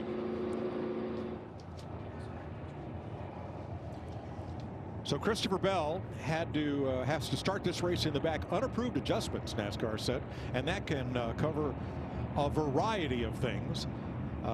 Some can be very mundane, but if that car is not exactly as it was presented to race and something had to be changed, the penalty is slight. It just sends you to the back of the grid.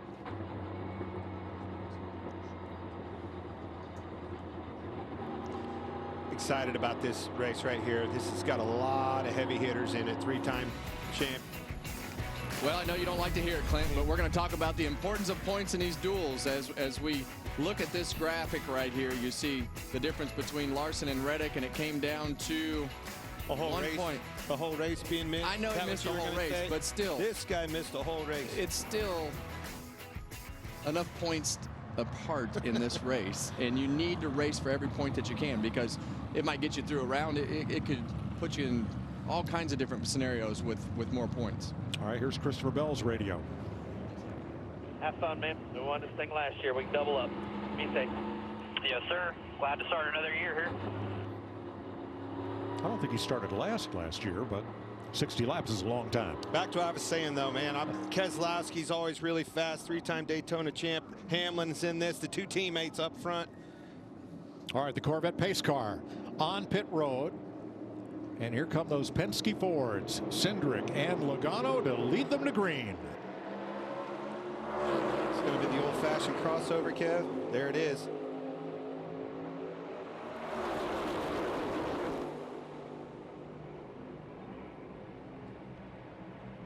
Tradition has it, if the first dual race is a big dust-up, the second will be very orderly, at least for a while. Well, if that's the case, I mean, they're going to have to push and shove, and we've talked about it in the first race. You're going to have to block just like they did right there to try to put yourself in front of the cars that are trying to make their way forward.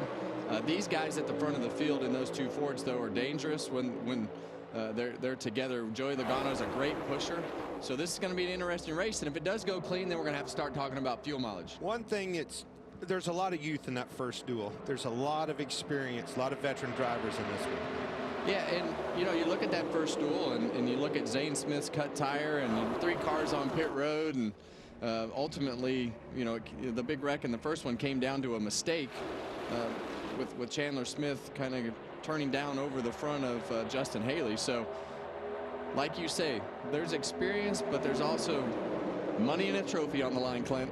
And that experience is aggression. These guys know when to be aggressive and how to push to the max. 10 Fords, 6 Toyotas, and 6 Chevrolets in this second duel. So funny how those roles reverse, right? Strength in numbers, we talk about it all the time.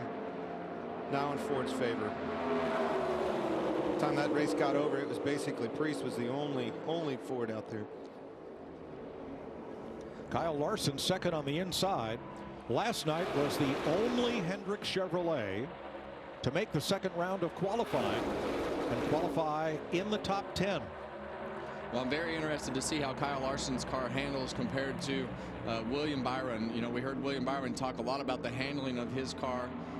In this race, we heard about Ryan Blaney talking about a different setup in his car. So a lot of different agendas. You're still trying to, you know, win a race and do everything that you can, but you're also, this is when you make the best adjustment for your Daytona 500 car, knowing where the speed is, where the handling is. I know we're going to race in the daylight for the Daytona 500, but tonight is going to give you a great indication of where the speed is, and if you think you're a good pusher, can you be pushed?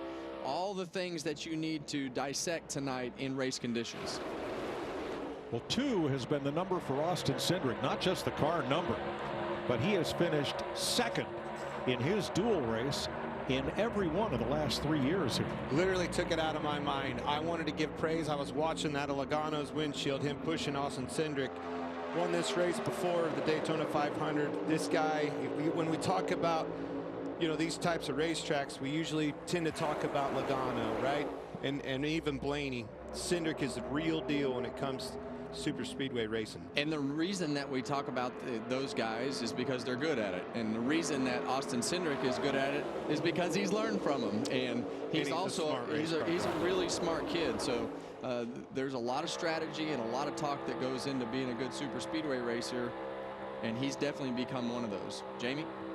Well, earlier in that first race, we saw Chase Briscoe, the pole sitter, race up front, then drop to the back, then park it, not to risk anything. So I asked Austin Cindric, hey, you're locked into the front row, so how hard do you push? He said, I'm going to race as long as I can until somebody tells me not to. Of course, there's the risk versus reward, but how awesome would it be if he could win this duel? It'd be the first time, but it's also his crew chief, Brian Wilson's birthday.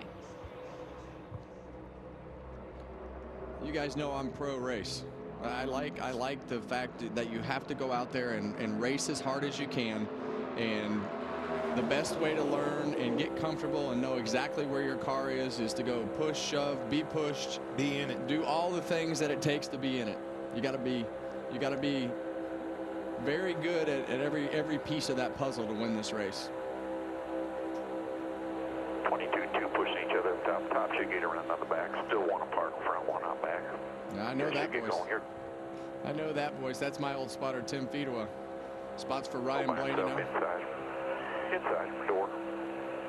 Blaney in 12th. Shane Van Gisbergen alongside.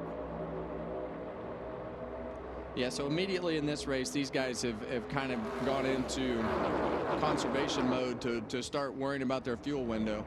And, you know, that didn't happen. The last race we had, you know, we had the quick caution with the wreck, and then we had everything that went on, and they were able to race in a different style. We took fuel right out of the picture. So until it's out of the picture, you have to play it or you'll never catch up. Very good point. Here's some Jimmy Johnson radio. A little free, just starting off here. 10-4 on chick free, man. Do what you feel comfortable with, baby. Big shows on Sunday. Oh, that's Big Earl. Earl Barbin, Jimmy's longtime spotter and #1 cheerleader. Yeah, I know it. 10-4, a little bit free. Just keep on to digging. Nothing phases him. I like it. A lot of wins, a lot of championships between them two. Well, there's a lot of wins and a lot of championships, and it's just a different style of racing. So Jimmy and Earl are learning about what they need to do in this particular car.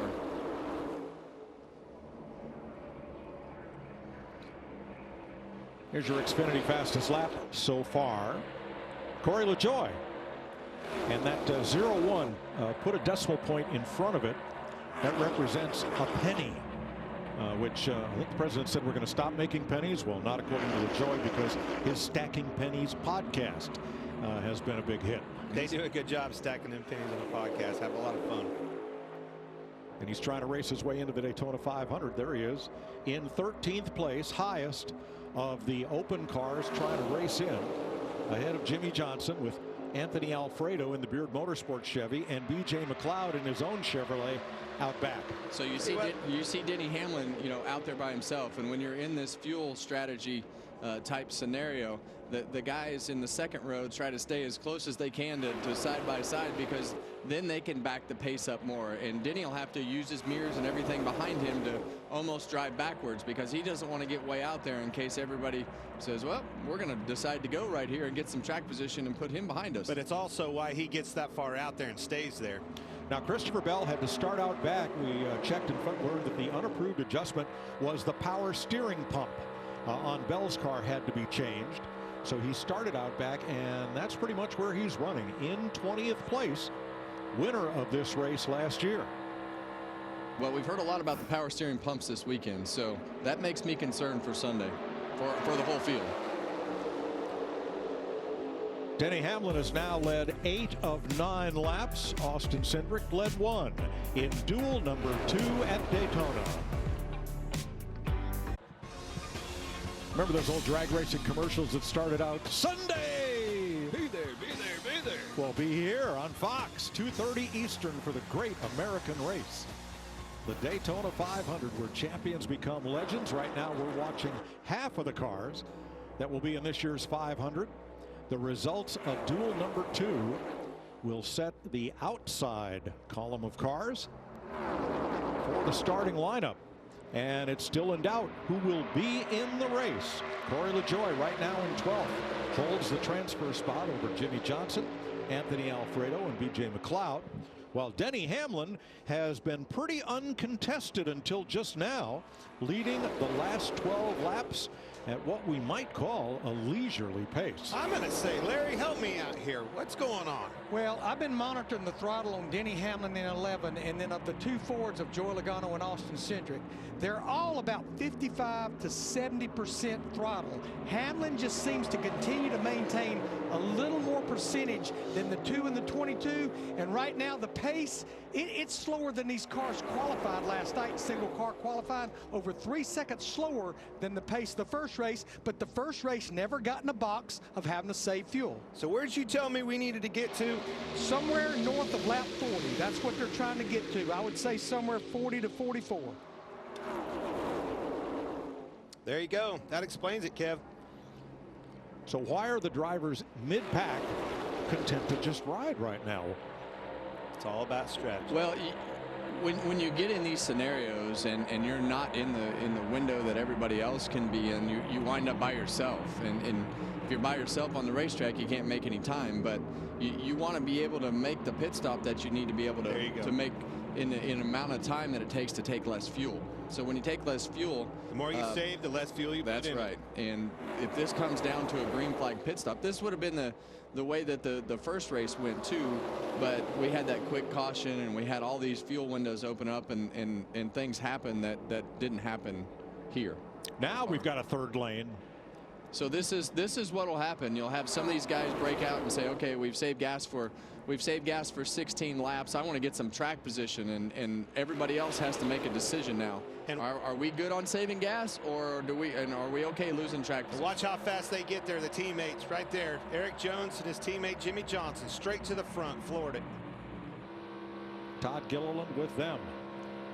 New to the 34 this year. And the Penske Ford say, nope, we're going to hold on to this lead. And down to the bottom, Denny Hamlin says, I don't think so. Eric Jones out front. We really watched this unfold for the first time in last year's Daytona 500. And ever since then, it's just been the way you can't unlearn things, right? No. Once that technology takes over and you learn how to do it, you cannot unlearn it. It's the way you win these races.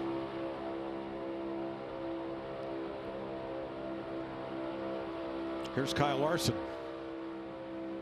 48 said he's been able to save a good bit more than us. The 2 and the 22 have a set throttle position that they're just not going past. Very straight, linear in the data. Just letting you know what's around you. Cliff Daniel is crew chief.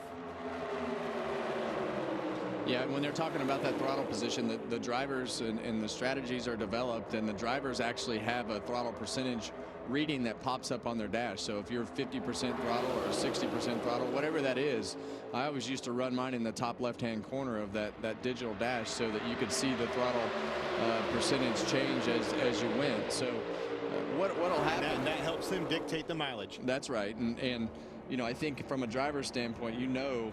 And that the team can see what you're doing, and when they can see what you're doing and how much you've saved, then it'll get to a point when they'll say, okay, we got it, let's go. Now here's Christopher Bell. Speaking of let's go, he's up to 8th place after starting out back. Yeah, and we saw his throttle. Order on him. We saw his throttle position at 100%. So they're obviously in the track position game, and this is like a good old short track race. This looks like a Cars Tour race with those late model stocks. You can save your tires, but when somebody else decides to go, you lose a little bit of track position. You have to keep it harnessed. It's just like watching a horse race. You can pull them reins back and be there at the end of this thing. And the more fuel you save, the more you help your crew chief help you on pit road by less time. Ryan Blaney trying to become the 4th different leader of this race, but it's Jones to the inside now with Jimmy Johnson, his teammate at Legacy Motor Club, 3 abreast behind them. Yeah, one thing that has happened, you know, you look at that middle row, you see, well, you look at the bottom row, you see the 2 Toyotas lined up. The middle row, you see that Ryan Blaney has put himself in front of what is now a Ford line with the 34, the 2, and the 22. But the other thing has happened to the 2 and the 22. I mean, they're buried now. Have to stay disciplined. It's so hard to just not floor it and want to lead every lap. You saw Eric completely out of the gas. The flames came out of the exhaust of Eric Jones's car. Got out there out front, all the way out of the gas. Yeah, we heard him talk about that steady, Cliff Daniels talk about that steady throttle position that the Fords have. When you're in the pack, a lot of times you'll get going faster and you'll get to that percentage in the corners, and as the momentum carries you, you'll be able to back off some of that down the straightaway. Eric Jones and Jimmy Johnson leading in Toyotas from Ryan Blaney's Ford and Daniel Suarez Chevrolet. We're 1/3 distance.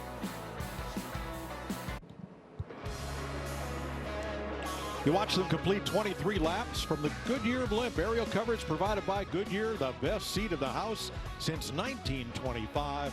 Happy 100th to the Goodyear blimp. Eric Jones has now led 7 laps. Teammate and car owner, now the principal owner of Legacy Motor Club, Jimmy Johnson, right in his draft. Ryan Blaney back there. Daniel Suarez to the inside. Johnson in the transfer spot among the open cars, ahead of LaJoy, Alfredo, and then McLeod. Him being up front racing his way in, so to speak, right there. Well, how about that, Mike? Anthony Alfredo, young driver from Connecticut, driving for Beard Motorsports, the small team from Michigan. How small is it? They have 1 full-time employee, and they run the races at Daytona and Talladega. Very limited schedule, but, you know, last year they made it in on time. I guess that's the truck driver. About have to be, wouldn't it? Got to get there. Let's hear from some of these drivers about leading the pack at Daytona. It has become harder and harder to control the field at Daytona. The size of the runs that the trailing cars get now, it's super hard to block, and you know they're coming at such a higher rate of speed. And sometimes you just can't throw a block. I think just accepting defeat sometimes, not in the sense of giving the race away, but just, hey, I can't block this lane right now. let me just choose the best lane. I think pressure just ticks up more and more lap by lap, and it puts you on the edge of your seat. That's Eric Jones, who is leading this one from 18th starting position, the 28-year-old from Byron, Michigan, who finished third in his duel in 2018, his best at Daytona. Christopher Bell has worked his way up into the top half dozen, and that number 20 after starting last. Last year's winner of this race, and always a threat. I'm bringing you back in, Larry. Buddy, you tell me about strategy. You tell me what lap they're coming. Do you think with these manufacturers, told me about the strength in numbers with the Fords, how will they break this up? Yeah, I've been watching the fuel predictor, Clint, and with the fuel they've been saving, they can go somewhere around lap 44 to 46, which is about 14 to 16 laps to go. But I think once we cross the 40 lap mark, about 20 to go, that's when we'll be watching. Maybe they'll pit. But with as many Fords that's out there, they're notorious for staying out long, staying lined up, and trying to lay some good lap time down. That way they reap the benefit after they make their stop. And with 10 of them in this race, how many cars do you want to be part of pitting together, or say not more than how many? I think if this race plays out the way it is right now, these other guys are in trouble. Well, those strength in numbers that they're going to be able to pull out, they have to do it efficiently, right?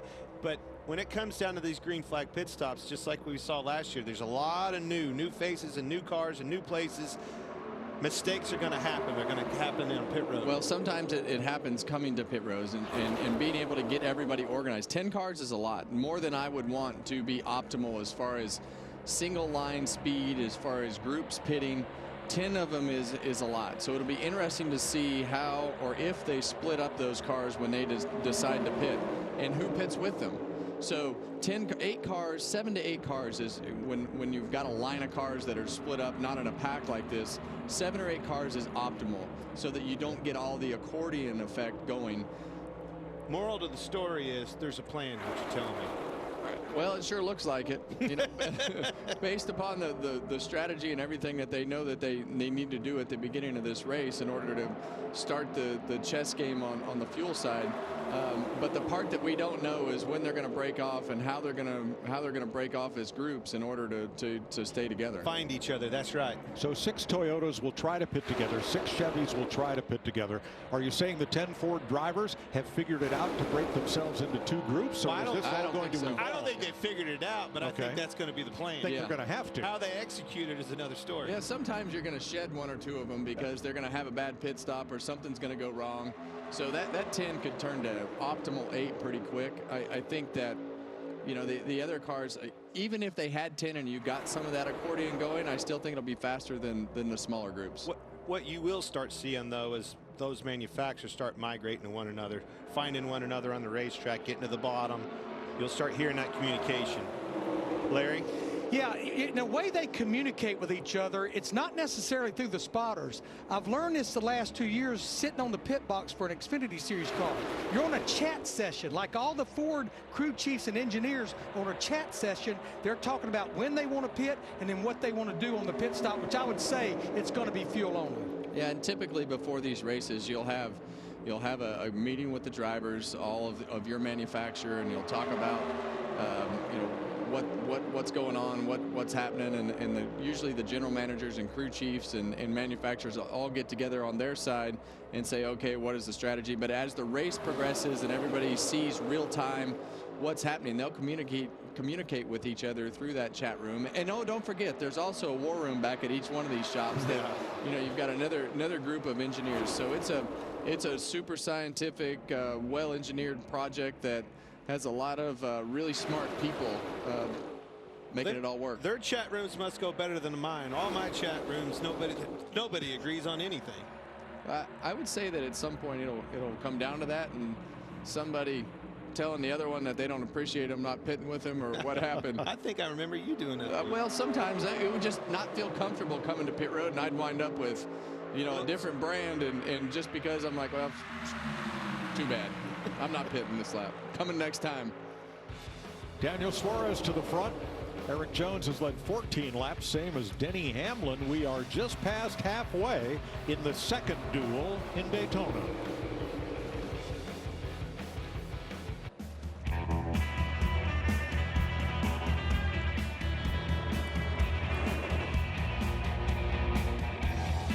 Bubba Wallace, winner of duel number 1 here in Daytona. Duel number 2 unfolding.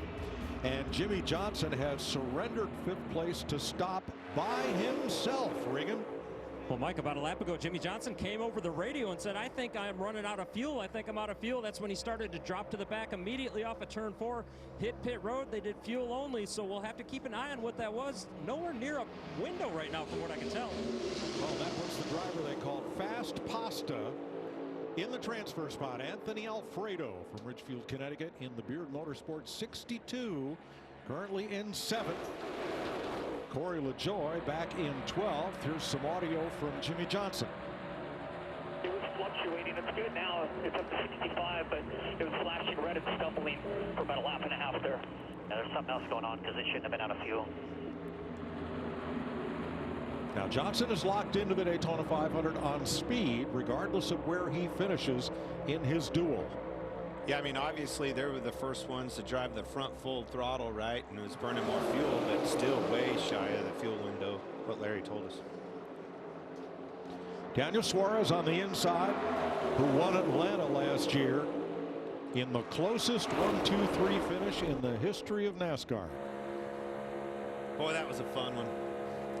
It's a fun one to call. Yeah, that was a fun one. And we'll be there next week. Yeah, NASCAR on Fox. And Atlanta, I mean, it has just developed into one of those just game changer, crazy style of racing. You have no idea what's going to happen next. It's a fun one to call for sure. One I'll never forget, that 3 wide. Well, we are about 2 laps away from the opening of the fuel window. Are we, Larry?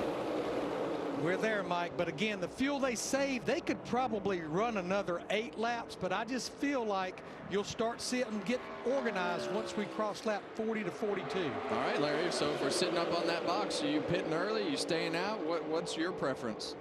I'd prefer to run a little bit long, especially if I'm one of those Ford crew chiefs, because again, I think they're going to lay some good lap times down if they stay out long like they notoriously do and stay in line and then pit a little bit later than the Toyotas and the Chevys. And if you think about it, they were the first ones to drop back and save even more fuel, to his point of running long.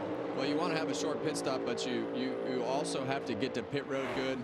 And what will happen as these first guys start to pit, if you have something get jumbled up and you lose a half a second or a second, then the time loss starts. And then guess what? Then the next lap is slow. And so the next job is to get down pit road, get into the pit stalls, get off of pit road, get organized as fast as you can. So with all those scenarios happening, as you see the whole field start to go around Jimmy Johnson, who's going a lap down, you can gain or lose a lot of time. And that's where we'll see the cars either form back up into the pack or have these individual groups spread out. That also breaks that up and gives them an opportunity to find one another manufacturer-wise, right? As they're catching Jimmy, it always splits that field up, and you can see those 3 Fords on the outside. We talked about Suarez's victory in Atlanta last year. Stick around after tonight's race for the premiere of So Damn Close, Atlanta 24. And you'll hear Daniel Suarez, Ryan Blaney, and Kyle Busch revisit the closest 3-way finish in NASCAR history. That is coming up next tonight on FS1. To further prove Larry's point here in his theory with the Fords running long, look at them. They're all going to the outside, giving that bottom up. See the Chevys and the Toyotas down on the bottom. Probably going to pit first.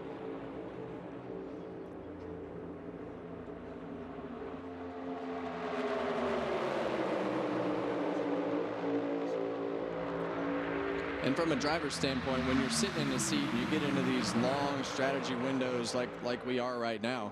Sometimes you're just sitting there wondering, what in the world is this going to work? This does not seem like it's right.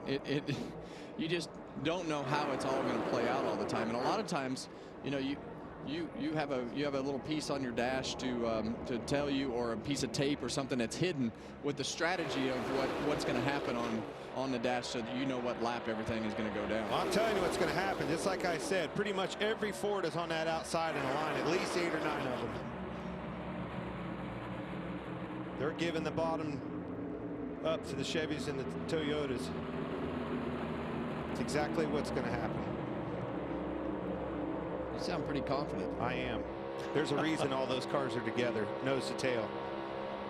It's hard. About back 35. I've been in those meetings, and you have too. It's hard to get the pit road on the top, though. Exactly. 19 to go as they cross the stripe. Led by Daniel Suarez, who's now been out front for 7 laps. Hamlin led 14. Near the start of the race, Eric Jones has led 15.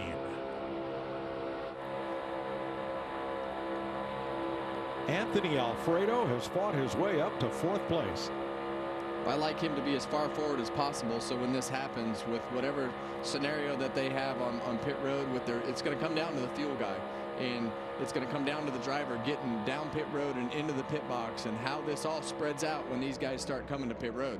Going to come down and not making a mistake either. Do not speed. Don't take yourself out of this thing. Darren Shaw, the crew chief, veteran Rick Corelli, the spotter for Alfredo, trying to race his way into the 500 for the 2nd year in a row. Tiny Beard Motorsports out of Michigan.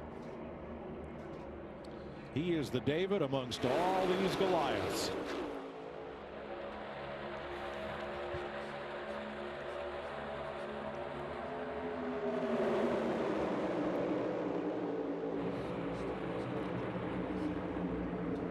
Penske Fords. A little bit of bump drafting here as Austin Cindric gives Ryan Blaney's number 12 a little shove down the straightaway. We're hearing a lot of code words over the radio, drivers talking in code and crew chiefs, and our reporters have been up and down pit road trying to find out from anybody, when do you want to pit? And everybody is zip-lipped. We need the chat room. We need the code password. You think that, what would your password be? Caution. Nope. No hands waving down the back straightaway. You caused a lot of cautions. Oh, and here we go. Fair share. Hand out the window. Larson. Make sure you wave. Hamlin. Levitt's peeking. Now he's back in line. All right, Clinton, here we go. Let the game begin. Fords are staying out. The rest of them are coming.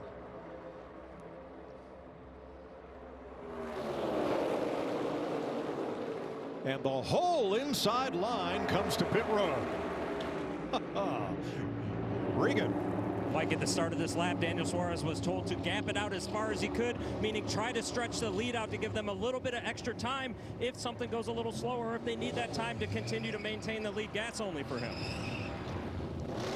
All the Chevys and all the Toyotas come to pit road. There you see a mistake by Denny Hamlin. Slid into the box, got over the line. Jamie. Yeah, you saw that mistake right there. Denny Hamlin's radio, they said just keep riding, go for it. We're almost on our number. And right then they came down pit road, but he made that mistake, had a little hiccup. But Anthony Alfredo, Mike, is another one I've been watching. Great job by him tonight. He's going to come in for fuel as well. And we have more peeling off. More, but not all. And the Fords kind of split it in half.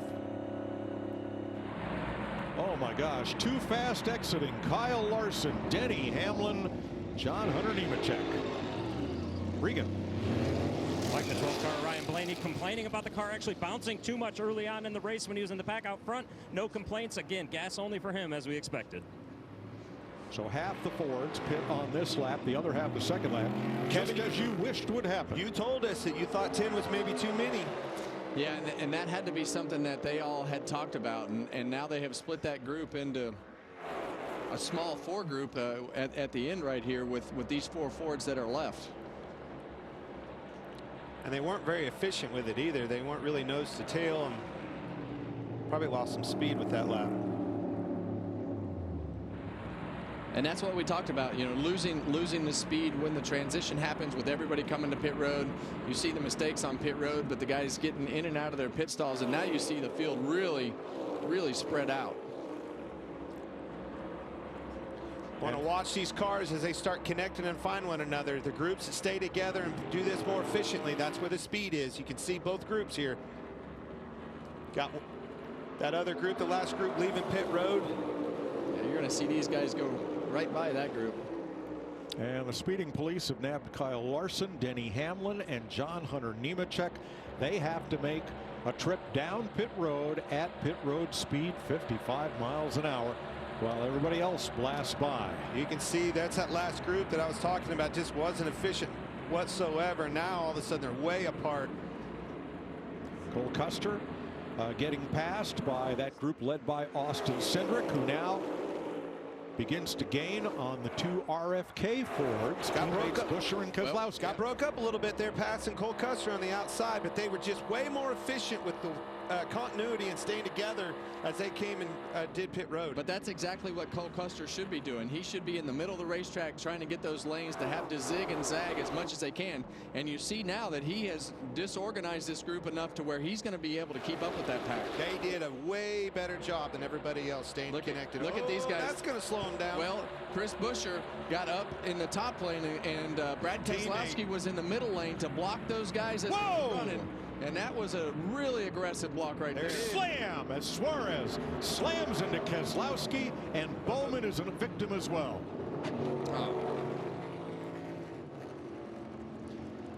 That's that block you were talking about, broke that group up.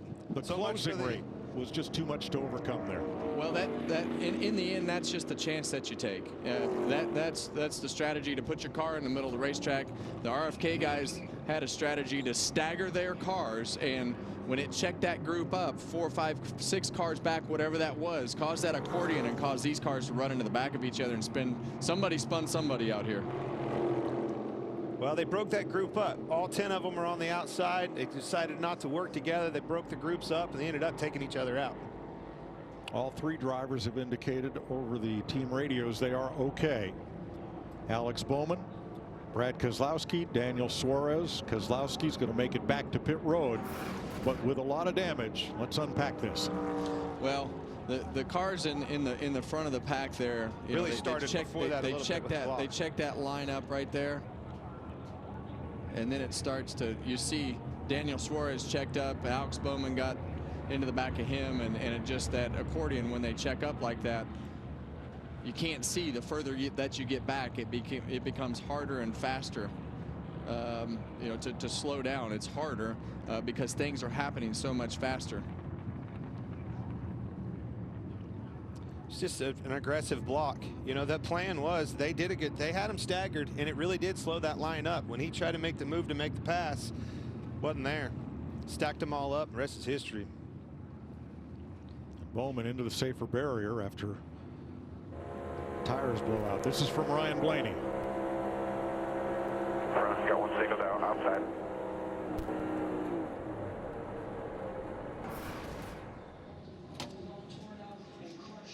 We're under caution for the first time in duel number 2 with 48 of 60 laps complete.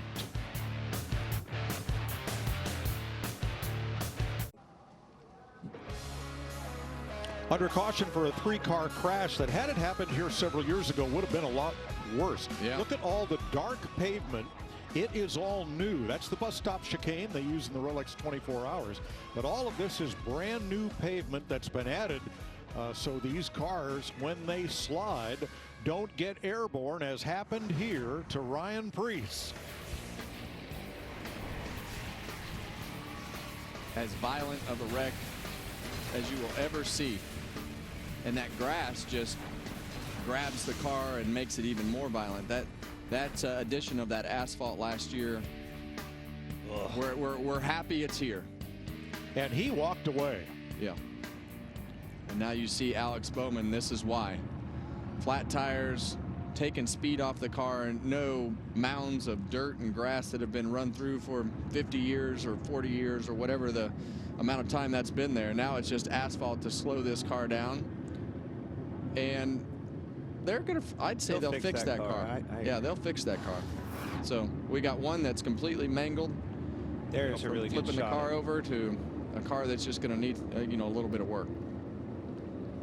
Big safety improvement. Big. That's gonna save some. Just saved one. Drivers. Yep. Absolutely. Now, a lot of damage to Brad Keselowski's car. He did not hit the wall, but he was hit in that, and you see parts and tire being shredded and being ground off that car as he made his way back to pit road. You know, Kevin, you've told us in the pre-race show, that's not as big a problem as it used to be. Getting tore up in these duels. We've seen it before with this Gen 7 car. The backup cars, 9 times out of 10, just as good as the other one. And they'll fix those cars and be able to be confident enough to fix those cars to make them fast enough.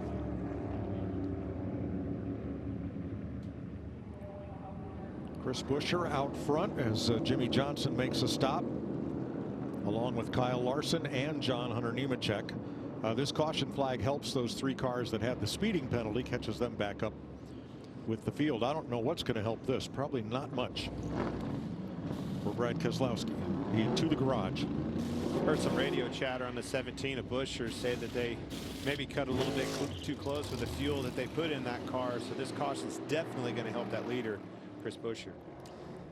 When I go back to that scenario of everything that just happened, and I see those, you know, we saw Cole Custer first kind of sit in the middle of the track. We'll go back and look at the fuel first. 1001, 1002. Yeah, he just didn't. He didn't get connected as quick as he wanted to. But when we go back and talk about this crash, and you look at Cole, he got the pack mixed up. The RFK guys decided to take the middle lane with the 6 car, the top lane with the 17 car. They didn't do as good a job. The other Ford group had done a great job, and no caution, they're going to win this race. So Ford's frustrated. I think Buescher, you know, he threw the big second block, probably with a little anticipation in his head. Look, my Ford teammates say that they're going to take care of me, and now here I am blocking, and the other guys got wrecked. And, you know, Buescher has the lead, and it wound up working out. But that other Ford group had it. They were going to win the race with no caution. I think the chat group may have shut down. They're probably not talking to one another anymore. How about Corey LaJoie, Anthony Alfredo fighting for the transfer spot? Alfredo, part-timer in the Cup Series. Corey LaJoie, full-time ride last year. Doesn't know how many races he's going to have this year. He's going to have a few, but not a full-time ride. Trying to make it into the 500 with this 0-1. Well, this is going to get entertaining now. You know, I think when you look back at all those things that just happened with the blocking and the fuel mileage and this group and that group pitting, now it's just going to be just like the first race. They're going to push and shove and try to put themselves in the best position possible to see what happens when we get to 2 to go.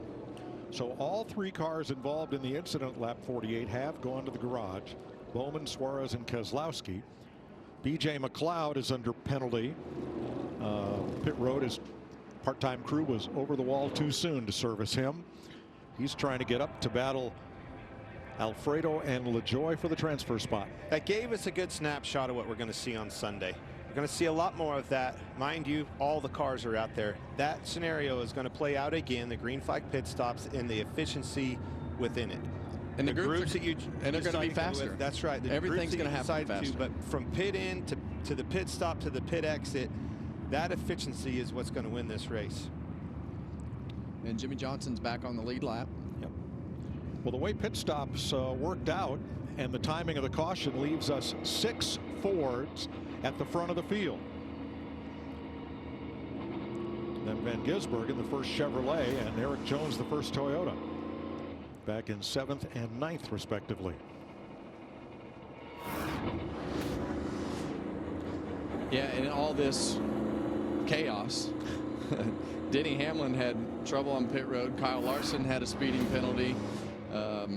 John Hunter Nemechek had a speeding penalty, and those guys are back in the game now that everything's bunched back up. So we've got some good cars at the back of the field. The wild thing is it was the Ford camp, right? And the way they broke that group up was where the trouble lied, but they still have the upper hand when the numbers come down to it. It's going to get wild. Pace cars in. We'll have 7 laps to go as Buescher and Cindric bring them back to green.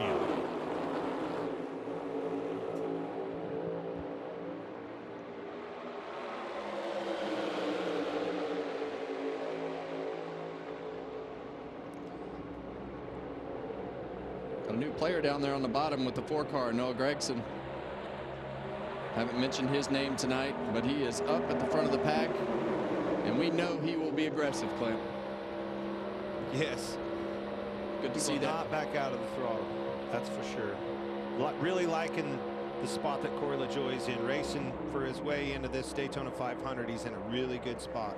Good predicament with company on both sides of him. And LaJoie's aggressive, but he doesn't have to win this. He just has to be the first open car to finish. Well, I think with his position right there, you know, he's in a position to win the race.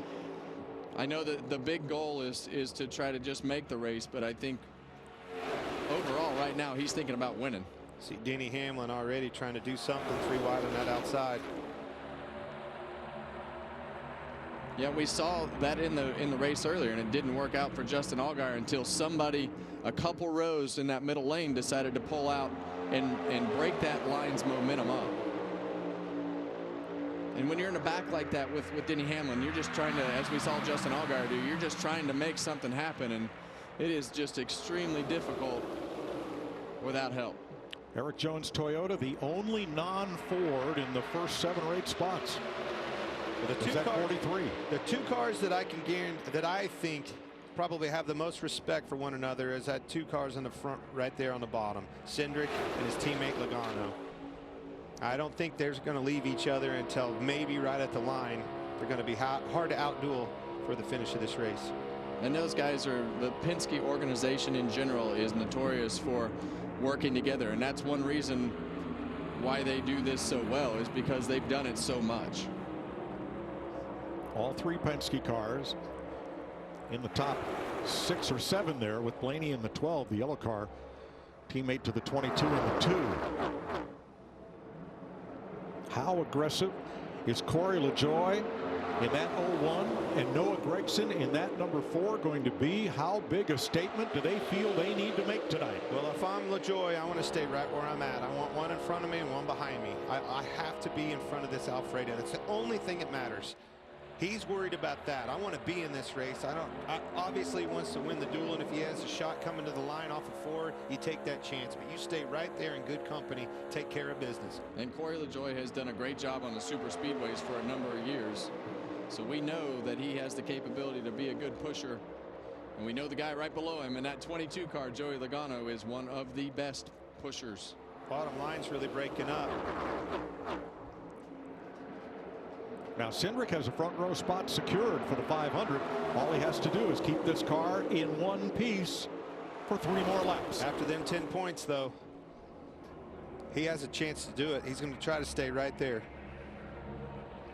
Chris Buescher on the outside won this race 3 years ago.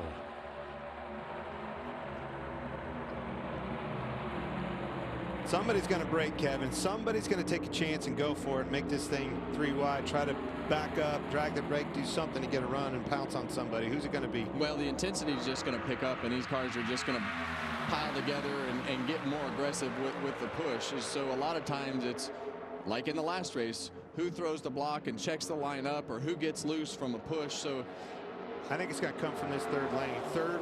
Third lane on both sides. And the moon is still full with 2 laps to go.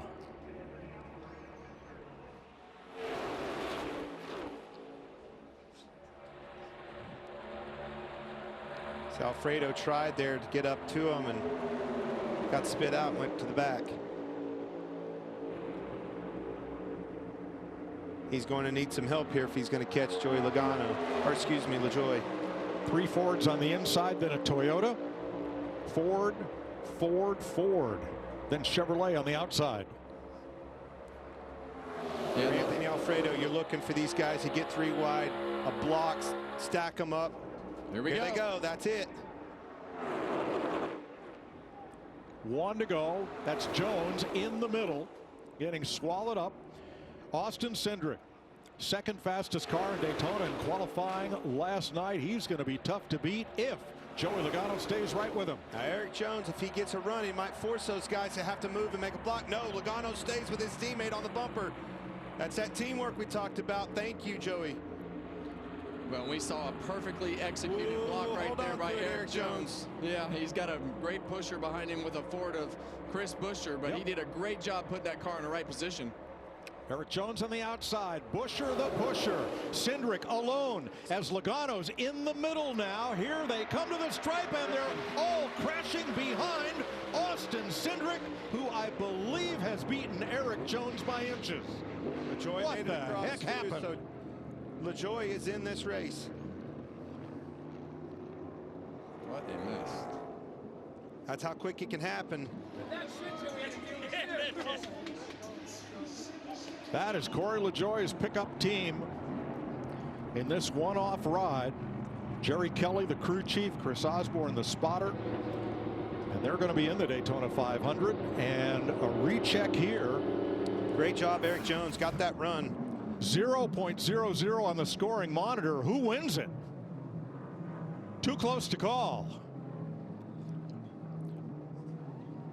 NASCAR with a high-speed camera at the start-finish line takes thousands of frames per second, and they're going to have to sort this one out. That one's, I think we're, what do you think, Mike? I think we're sorted out. Yeah. It really come down to Eric Jones making that move on the outside and Logano staying with his teammate at Cindric.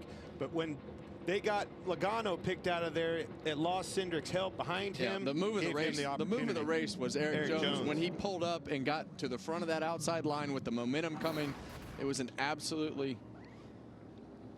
The caution light came out before the start-finish line, and that will determine the winner. Well, our camera showed at the line Jones was ahead, but who was leading at the moment of caution? That is the question. Ooh, look at this. That adds a new layer to Yes, it does. There's Anthony Alfredo out of the car. Yeah.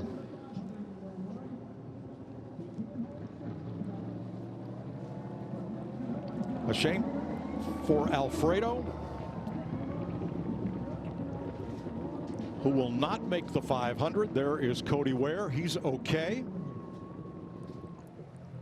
And driving to the start-finish line is Eric Jones, giving the number 43 its first win in a dual race since Richard Petty in 1977.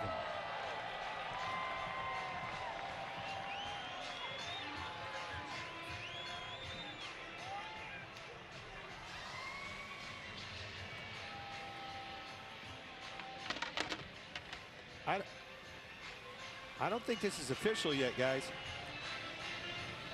So NASCAR is still reviewing moment of caution footage between Jones and Cindric. Obviously, Jones thinks he's won it. He's in position to grab the flag and for the interview, but now we wait.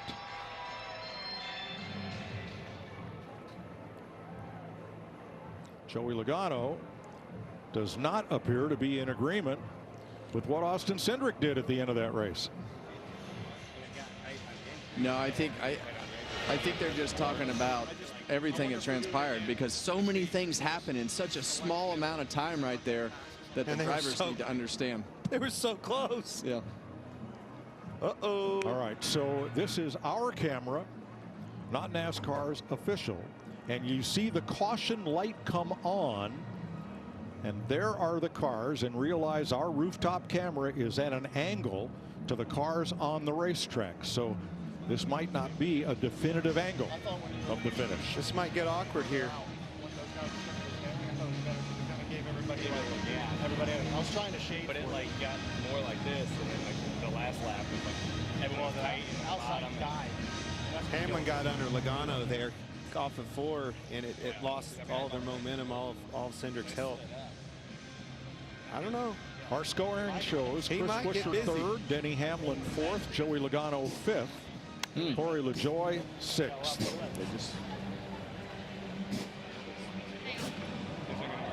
Look at this, Austin guys. Cindric has his first dual win.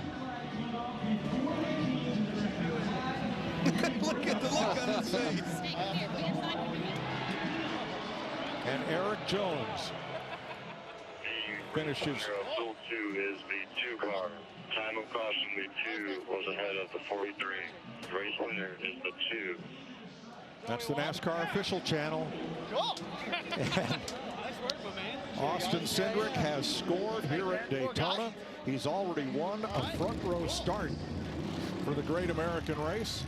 Now he has the 10 points to go with it, the $50,000 purse, and the dual win. Jamie, excuse me. Oh, Mike, we just made the run through the infield to get to Austin. Austin said, what just happened? Well, Eric thought he was the winner, but you are officially the winner. You get your first dual race win. How about that? Cool. I feel bad for Eric having to go all the way over there, but obviously they made a great move on the last lap there. Joey and I were kind of sitting ducks with the middle lane fading there, and no, obviously we had really fast discount tire Ford Mustang. Super proud of my team and everyone to go out here and execute. Thank you to Brian for letting me race. It was very difficult to maybe persuade that, but it was his birthday, so this is a good birthday present for him. But yeah, overall proud of everybody at Team Penske getting lined up there. The execution of the cycle there, it's cool, but still a lot to go for the race. But I feel so bad he had to drive all the way over there. That's terrible. Are you and Joey good? I saw you guys discussing just kind of what transpired there. Oh yeah, no, we were just talking about how we could do it better, or the next thing. I mean, these stage-like scenarios are going to keep coming up, and you want to execute them the best as possible. I think Joey and I worked super well together that whole run, pretty much, from the start of the race all the way to the pit cycle, to coming off on the green flag stop. So Joey's a pro, and happy to have a guy like that behind me. Watch this. Look at how close this is. I honestly thought I got him, but I wasn't going to sit there and argue about anything. But it's yeah, it's awesome. Glad to put on a great show for the fans here, and looking forward to Fun Light. Oh, caution! See, these are the things I don't know. You have to educate me. But no, awesome result for everyone on the 2-car, and looking forward to starting the front row. Great job by you. Great job for your team, Regan.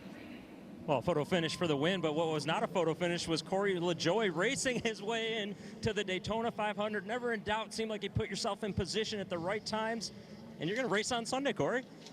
Regan, you forget how special this race is, right? When you have to race for it, you have to earn it, because when you're racing full time, it's just the first one of 36. But when it's the one that you think about for months, it means that much more. And it means so much for that Rick Ware group. Those guys work so hard for the little group. And for Duramax and Take 5 to be in their first Daytona 500 too means a lot. I'm pumped up, man. I wasn't that stressed going in, but I am super relieved right now. Shout out to everybody back at the new Smyrna house. My wife, Kelly, I'm sure she's pumped up too. But we got 500 miles on Sunday to see if we can get a little closer to the front. Enjoy the 500 on Sunday. Congratulations. Austin Cindric will walk across the ball field to capture the flag as winner of duel number 2 from Eric Jones, Chris Buescher, Denny Hamlin, and Joey Logano, the top 5. LaJoie is 6th, and that means he will race in the 500, while Anthony Alfredo and B.J. McLeod will be disappointed. Jimmy Johnson makes the Daytona 500 on his qualifying speed. As on the final race, when the yellow flag waves, that ends the race. And at the moment of caution, where's the flag? Maybe Eric took it. Flagman's gone. The flagger go home? Race is over, Mike.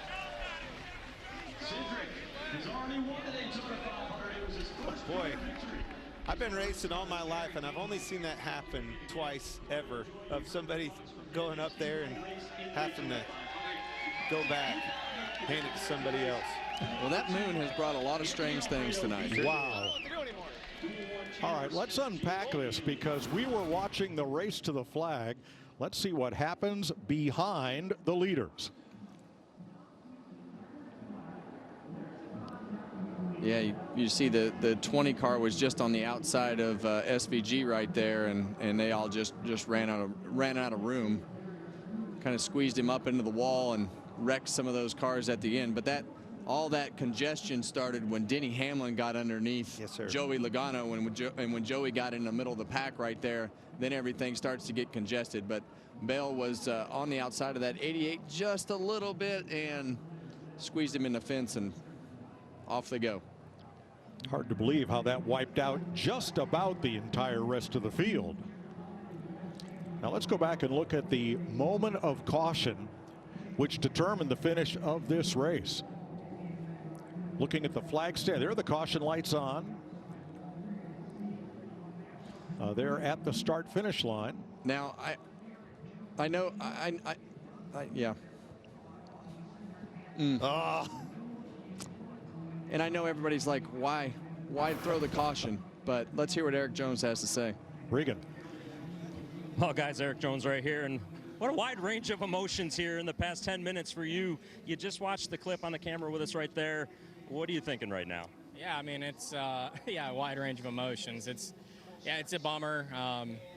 You know, it's the rule. I mean, if the yellow's out, the race is over, and it's unfortunate. But either way, the Advent Camry was Advent Health Camry was really fast. So it was fun running up front, fun leading some laps, fun contending for the win. And you know, I don't know what I did everything I could. So it just didn't work out. And you know, hopefully we can be in that same spot again Sunday. Take a look over here with us. We'll watch through the end of it real quick one more time. Just tell me what you were thinking as we were coming up to the start-finish line, and of course, tell me what your thoughts are. Yeah, I mean, you know, I think it's fairly clear we're behind when the yellow's out, and yeah, it's unfortunate, but I mean, yeah, you're just kind of setting yourself up. You know, you're in that situation, you're expecting to race to the line, and you're trying to just get that momentum and that run built to where you can pull yourself ahead at the line. And I think we did that, but it just was not quite soon enough. So, yeah, it's just unfortunate. You know, I hate it that it just didn't work out. There's so much going on with our group and rebuilding and trying to get better. It would have sure been nice to take some pictures of victory lane for everybody. But overall, I think we got a good car. So, yeah, it's tough, but we'll go on to Sunday. Very good car. You showed a lot of speed tonight. Thanks, Eric. Well, and I think that the biggest reason they don't throw the caution is because they don't want people driving through each other when they're wrecking to try to make it to the start-finish line. That's why they throw the caution.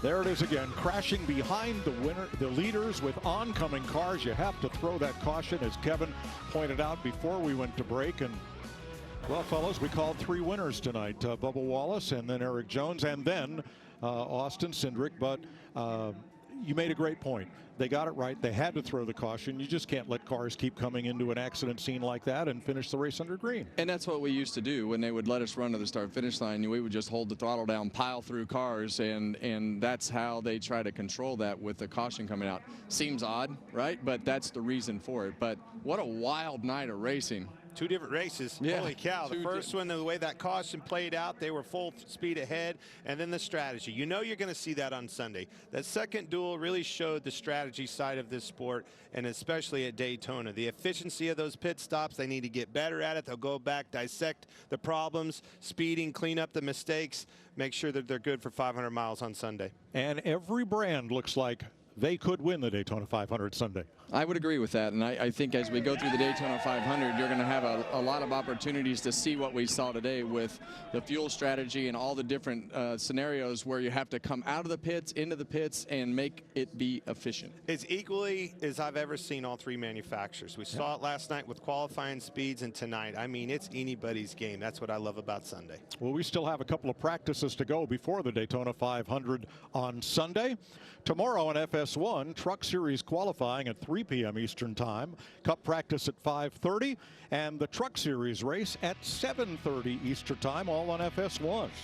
Sunday on Fox, NASCAR Race Day gets your motor running at 12:30 p.m., followed by the Daytona 500 at 2:30 Eastern. Coming up next on FS1, if you like close finishes, don't miss the premiere of So Damn Close, Atlanta 24, coming up next.